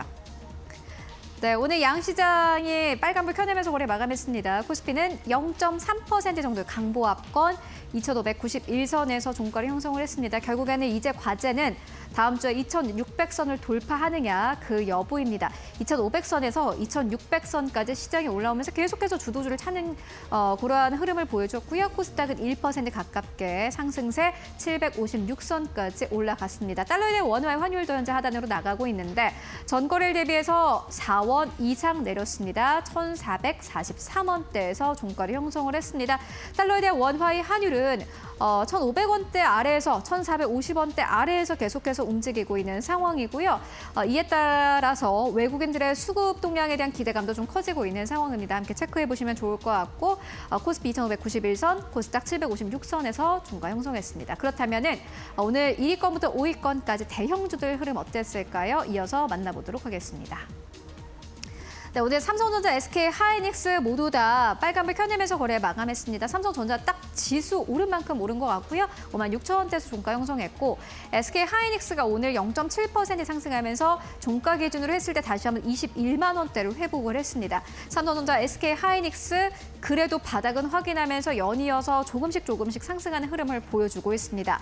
삼성 바이오로직스가 이번 주 들어서 가장 또 눈에 띈 종목 중 하나가 아니었을까 싶은데요. 오늘 강보합에서 거래 마감했고요. 종가 기준으로 했을 때 118만 원대까지 올라갔습니다. 계속해서 120만 원대를 향해서 달려가고 있는 삼성 바이오로직스입니다. 특히나 실적에 대한 기대감이 커지고 있고 여기에 더불어서 삼성 바이오로직스 같은 경우는 아직도 미국에서 해결되지 않는 생물 바이오 보안법에 대한 대행 기대감도 커지고 있습니다. 반면에 LG엔솔과 현대차 좀 내렸는데 1% 넘게 하락하면서 종가를 형성했습니다. 이어서 6위권부터 10위권까지를 함께 만나보시죠. 네, 6위권부터 10위권까지 셀트리온 1.6% 넘게 상승했습니다. 어제 선두주자였던 삼성 바이오 로직스가 움직이면서 오늘은 후발주자인 셀트리온이 움직였고요. 기아는 0.7% 상승 네이버 강보합권, KB금융 강보합 수준에서 거래를 마감을 했습니다. 다만 KB금융 같은 경우는 외국인 투자자들의 수급이 이번 주 들어서 약간 좀 빠져나갔다라는 것은 또 걱정 포인트 중 하나가 아닐까 싶습니다. 그렇다면 코스닥의 분위기는 어땠을까요? 코스닥 1위권부터 5위권까지를 함께 만나보시죠. 네, 코스닥 알테오젠 6% 넘게 상승 탄력 보였고 HLB 9% 넘게 상승 탄력을 보였습니다. 알테오젠은 39만 원대를 돌파를 했고요. HLB는 8만 원대 돌파했습니다. 그리고 레인보우 로보틱스도 역시나 마찬가지로 이번 주 들어서 좀 변동성은 커지고 있습니다만 결국에는 주가 자체는 계속해서 우상의 흐름을 가지고 가고 있습니다. 6% 가깝게 상승세 40만 원대를 넘어서면서 거래에 마감했습니다. 에코프로비엔과 에코프로는 어제 또 오른 만큼 오늘의 약간의 조정 나왔고요. 이어서 6위권부터 10위권까지를 함께 만나보시죠. 네, 휴젤이 11% 넘게 급등했습니다. 이번 1월에 11위권 밖에 있었던 휴젤은 이번 1월 들어서 다시 한번 10위권까지 진입이 됐고 2월 들어서는 9위권, 이제 8위권까지 진입이 된 모습 여러분들 확인하실 수 있는데요. 11% 넘게 급등세 28만 8천 원대까지 올라갔습니다. 휴젤뿐만이 아니라 글로벌 증시에 상장되어 있는 보톡스 관련 종목들, 톡신 관련주들은 연이어서 사상 최고치를 경신하고 있는 상황입니다. 클래시스도 2% 넘게 상승세 5만 1,600원대에서 종가 형성했고요. 반면에 삼천당제약과 리노공업은 오늘 모두 다 2% 넘게 조정받으면서 거래를 마감했습니다. 네, 지금까지 코스피 코스닥 마감 상황 함께 살펴보고 왔습니다. 네, 최영 앵커 수고하셨습니다. 시장의 분위기가 나쁘지 않은 상황 계속 이어집니다. 삼성전자, SK하이닉스 일단은 오늘 어느 정도 선방하면서 거래 마감했고 반도체 대형주는 안 갔지만 소부장 쪽에서 CXL 이슈가 또 부각이 되면서 오늘 관련된 종목들이 불이 붙었어요. 엄청나게 올라가고 있고 여기에다가 원전도 또 미국에서 또 다시 결국에 에너지 다 충당하려면 원전 이야기가 나온다. 이 원전 쓸 수밖에 없다 이야기 나오니까 오늘 두산 에너빌리티 12%가 넘게 올라갔습니다. 이외에도 조선주가 좀 조정을 받았는데 그래도 특징적인 것이 대부분 현대중공업 이런 거 막 8% 넘게 떨어졌는데 한화오션은 결국에는 말아 올렸어요. 결국에는 상승으로 거래 마감했고 한화 에어로스페이스도 3% 넘게 한화그룹주가 확실히 뜨겁다는 게 오늘도 다시 한번 증명이 됐습니다. 자, 그러면은 곽유정 대표와 더 이야기를 나눠볼게요. 오늘 시장 어쨌든 오늘도 지금 보니까 연기금이 결국에는 순매수 마감을 했습니다. 네. 그러니까 30거래일째 계속 매수를 하고 있는데 이러면은 저희가 판단을 해볼 게 2,600은 이제 연기금이 잡아준다라고 봐야 되는 거 아닙니까? 이제 2,600 안착은 시간 문제가 아닐까. 어쨌든 계속 좀 우상향할 수 있지 않을까라는 긍정적인 생각도 해보는데 어떠세요? 네, 일단 2,600까지는 10포인트밖에 남지 않았기 네. 때문에 다음 주 이제 기점으로 해서 계속해서 이제 시장 분위기가 이끌어 나갈 수 네. 있는지를 이제 주목을 해봐야 되는데 일단은 우호적인 환경이긴 합니다. 네네. 왜냐하면 지금 최근에 거래 대금 자체가 네, 늘어났어요. 17조 원 네. 수준으로 좀 늘어나고 있고요. 거기에다가 이제 빚을 내서 사는 그러니까 신용 잔고 역시도 같이 지금 동반해서 늘어나고 있다라는 것 자체가 시장에 이런 이제 유동성 자금이 이제 풍부해지고 있는 시점이거든요. 그러니까 결국에는 지수도 마찬가지고 주식도 마찬가지지만 사고 파는 주체들이 활발하게 많이 거래를 모여야죠. 해야지 네. 올라갈 수 있습니다. 지금 비트코인 시장은 오히려 좀 조정 국면으로 넘어가고 있잖아요. 그러니까 미국 증시로 이제 갔었던 그런 자금들도 미국도 지금 약간 주춤하니까. 주춤한 상황이고 비트코인 시장도 주춤하다 보니까 이런 자금들, 그러니까 큰 손들의 자금들 역시도 지금 눈치를 보면서 이제 외국인 자금만 확 쏠리는 그런 움직임만 그러게요. 나와준다면 우리 국내 증시가 2,700포인트에서 지난해 넘지 못했었던 그 정말 그 통곡의 13,000포인트를 향해서 네. 올라가주지 않을까. 근데 그러려면은 일단 이 반도체 관련해서 오늘도 좀 우려스러운 이야기들이 나왔잖아요. 그렇죠. 네. 지난 그 바이든 행정부 때 레임덕 딱 기반으로 해서 보조금을 통과를 시켰는데 그걸 다시 재협상한다라는 그렇죠. 이야기가 네. 나오긴 했습니다. 근데 어차피 조선업 쪽은 이제 협업을 강화시켜 나갈 거기 때문에 향후 또 이런 부분들도 협상의 여지는 또 있는 상황이거든요. 그러니까 이런 이제 관세 부과 리스크만 어느 정도 해소가 된다면 지금 오늘 같은 경우에도 AI 반도체라든지 CXL 관련 네. 종목도 너무 잘 올라갔잖아요. 갔어요. 그러니까 결국에는 기승전 반도체 관세 문제만 좀 해결이 된다 했을 때 거기서 한번 포텐셜이 터지게 되면은 정말 그 통곡의 벽을 넘어서는 그러니까. 뛰어넘는 한 그런 번에 움직임이 점프할 것 같아요. 예, 네. 나와주지 않을까. 그래서 그런 지금 빌드업이 결국에는 기관 쪽에서 자금들이 지금 유입되고 있다라는 것은 증시가 지금 상방으로 가주기 위한 그런 단계를 밟고 있는 과정 중에 있다라고 보는 게 좋거든요. 그렇기 때문에 저는 좀 긍정적으로 보여지고요. 2,700포인트 선만 이제 좀 넘어서기 시작하면은 더 우호적인 환경이 나오지 않을까라고 보여집니다. 다만 일단 우리가 다음 주 증시만 봤을 때는 네네. 대형 이벤트가 이제 없어요. 네. 거기에다가 지금 실적 시즌도 마무리가 끝났죠. 되어가는 네. 시즌이잖아요. 그러니까 지금 실적 시즌의 마지막 피날레를 누가 했냐, 어떤 업종 섹터가 있냐라고 본다면 조선과 방산이었습니다. 그쵸. 그리고 이제 하나 그룹주들도 지금 트럼프 딱 그 취임식 기점으로 해서 지금까지 올라왔거든요. 그러니까. 그러면 이런 종목들이 좀 쉬어가야 돼요. 음. 그리고 지금 대형주들 같은 경우에도 이 관세부가 이슈 때문에 코스피 자체가 좀 눈치를 보면서 지금 지수단을 끌어올리고 있는 중이잖아요. 그러면은 이 대형 종목들이 쉬어가는 동안에 그럼 어떤 섹터가 흘러가냐? 그러게요. 예. 중소형주로 갈까요? 아니면 다른 업종으로 갈까요? 큰 업종으로. 큰 업종은 일단은 제약바이오가 오늘 시장에서 일단 움직임을 한번 보였기 돌았고. 때문에 그쪽에서 이제 수급이 좀 들어오는 흐름들 적어도 한 2월 말에서 3월 달에 나오는 좀 관련 이슈들 좀 잘 보셨으면 좋겠고 오늘 또 그와 관련된 종목 관심종으로 가지고 오긴 했는데 네. 그리고 중소형 단에서 움직임 봤을 때는 최근에 또 유리기판이나 로봇은 또 한 번 단기적으로 많이 끌어올린 네. 상황이에요. 그렇죠. 그러면 이쪽 자금은 또 이제 또 눌림목 조정을 주게 될 가능성이 높은데 아직 안 올라간 섹터들을 또 고민을 그러니까 쉬고 있는 해본다면은 게 뭘까요, 지금? 지금 일단 피부 미용 같은 경우에도 흐름이 좀 나쁘지 않고요. 그렇죠. 이번 주부터 조금씩 움직였죠. 네. 거기에다가 지금 정치 테마주 같은 경우에도 네. 지난 1월 달에 한번 조기 대선 기대감이 확 들어왔었다가 네. 지금 조정을 거의 한 1개월 반 정도 준 그쵸? 상황이에요. 한참 잠잠해졌죠. 예. 지금. 거기서 지금 또 이제 대선 잠룡들이 또 등판하고 이제 본격적으로 그런 조기 대선에 대한 행보를 보이게 될 가능성이 높은데 최근에 정치 테마주들 다시 흐름을 보니까요. 2월 초까지만 해도 종목이 단기적으로 좀 계속 눌리는 모습이었어요. 근데 오늘 흐름을 보니까 서서히 다시금 꿈틀 자리를 지금 만들어 나가고 있는 모습들이 관측이 되고 있어서 2월 이제 말로 갈수록 2월 말에서 3월 초에는 정치 테마 섹터가 막판 이제 상승세를 끌어올리지 그러게요. 않을까. 그러니까 지금 자금들이 들어오고는 있는데 이런 자금들도 욕심이 있어요, 세력들이. 그러면은 그쵸. 단기적으로 좀 빠르게 수익을 낼 수 있는 섹터라고 한다면은 정치 테마 쪽도 이제 수급이 가지 않을까라고 보여져서 이번 주에 일단은 진짜 움직였네요. 네. 정치 테마주들이. 중소형주 일단 위주의 순환매를 우리가 좀 다음 주부터는 기대를 해보자라고서 정리 도와드릴 수 있을 것 같습니다. 알겠습니다. 좋습니다. 지금 다음 타자를 저희가 잘 찾아야 되는 상황이다라는 걸 명확하게 포인트를 짚어주셨어요. 이제 조선방사는 쉬어갈 타이밍이고 다음에 어디로 갈 것이냐. 정치 테마도 약간 있었고 뭐 제약바이오도 있었고 이 제약바이오 오늘 굉장히 비중을 실으면서 설명을 해주시는데 네. 제약바이오 좋게 보이시나 봐요. 오늘 그럼 다음 주에 공략할 시초가 공략주도 제약바이오인가요? 네. 뭐죠? HLB 가져왔습니다. HLB 오늘 10%나 올랐는데요? HLB가 지금 코스닥에서 어느덧 지금 시가총액 3위까지 올라왔거든요. 우리가 이런 이제 종목들을 볼 때요. 그 시장의 이제 주도 종목들을 볼 때 시가총액 2위, 3위권의 종목들을 보면 돼요. 그러니까 코스닥이 2023년도까지 2차 전지 위주로 흘러갔다면 이제는 이제 2024년도를 거치면서 2025년도에는 다시금 지금 제약바이오 쪽으로 종목들이 좀 재편되고 있는 모습들이 시장에서 관측이 그쵸, 되고 있는 네네. 중이거든요. HLB 같은 경우에는 이제 주가가 한번 지난 이제 상반기 경에 한번 급락이 나왔었던 적이 임상 있었습니다. 실패하고 나서 그거 네. 승인 실패하고. 네, 승인 통과를 못했던 네. 건데 계속 이제 보완을 했어요. 그리고 지금 막판 보완까지도 최근에 이런 관련 이슈가 나왔죠.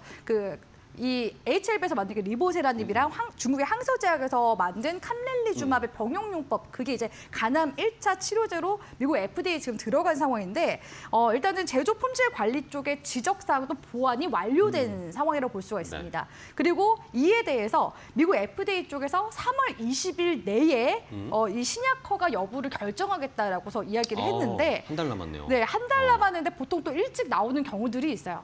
그러니까 이런 관련 기대감이 약 한 달밖에 안 남은 시점에서 오늘 구간에서 흐름 봤을 때 지금 거래량이 들어오기 시작했거든요. 미리 준비하는 거군요. 네, 이런 기대감이 그러니까 지난 상반기에도 잠깐 차트 보시면요. 네. 그 기대감이 지난 12월 달 기점으로 해서 3개월 내리 올라갔거든요. 그러니까 지금 시점에서는 정말 통과 가능성이 더 임박한 상황이기 때문에 지금부터 좀 약간 오늘은 상승 약간 신호탄과 같은 그런 움직임이 차트상에서 한번 나와줬다라고 볼 수 있을 것 같고요.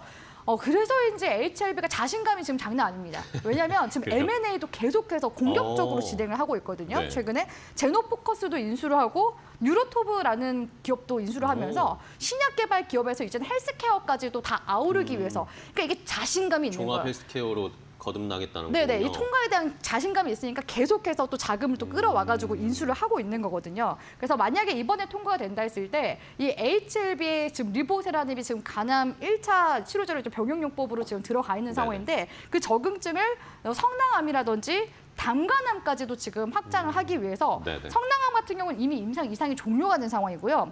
담간암 같은 경우에는 이제 내년부터 본격적으로 이제 임상에 진입하기 위해서 지금 적응증을 지금 확대해 나가는 그런 임상들도 준비 중에 있거나 하고 있다라는 점. 그러니까 파이프라인이 어느 정도 또 담보가 되어 있는 그런 상황이라고 볼 수가 있겠습니다. 그렇기 때문에 이런 관련 기대감이 들어온다 했을 때 역시나 코스닥에 다시 한번 더 제약바이오 쪽에 부흥기 가져오게 될 가능성이 높아서 HLB 지금부터는 이제 일단 무조건 우리 청자분들이 관심 종목으로라도 넣어놓고 네네. 흐름을 보셔야 되지 않을까라고 보여지고요. 그럼에도 불구하고 저 지금 단기적으로만 접근하고 시장이 너무 불안한 것 같은데요. 네네. 하시는 분들은요. 가격 전략 제가 짧게 잡아드리도록 좋아요. 예. 하겠습니다. 잡아주세요. 가격 전략 같은 경우에는 손절가, 오늘 이제 시초가 구간대 기준으로 잡아드릴게요. 왜냐하면 오늘 구간대가 시그널상으로 봤을 때 거래량에 들어온 영망치 캔들이거든요. 이런 영망치 캔들이 나왔을 때는 기준봉 매집봉이라고 해서 시초가만 깨지 않으면 됩니다. 그래서 75,000원 구간대 네. 손절가 잡아가시고요. 목표 구간 같은 경우에는 이전 전고점 구간대까지는 일단은 올라오게 될 가능성이 높아서 98,000원 구간대 바로 이제 9월 최고가 구간대 기준으로 해서 잡아드리도록 하겠습니다. 알겠습니다. 자, HLB 오늘도 뭐 10% 가까이 상승했는데 이 말씀해 주신 것처럼 승인, 재승인 받을 수 있을 것인가의 여부, 요거가 굉장히 중요한데 시간이 얼마 안 남았네요. 저희가 잊어버리고 있었던 것들을 다음 주에는 미리 대비를 해야 되는 타이밍이 왔습니다. 조선 방산만 너무 쳐다보지 마시고 다음에 올라갈 것들을 찾아야 되는 다음 주의 전략을 잘 알려주셨으니까 저희도 HLB 포함해서 다음 턴이 올 것들을 미리미리 잘 대비하시는 금요일 되셨으면 좋겠습니다. 자, 오늘 JW 인베스트 곽유정 파트너와 함께 오늘 장 마감 잘 정리해봤고요. 또 오늘 한 해 이번 주 고생하셨고 다음 시간에 또 뵙도록 하겠습니다. 오늘 고생 많으셨어요. 네. 고맙습니다.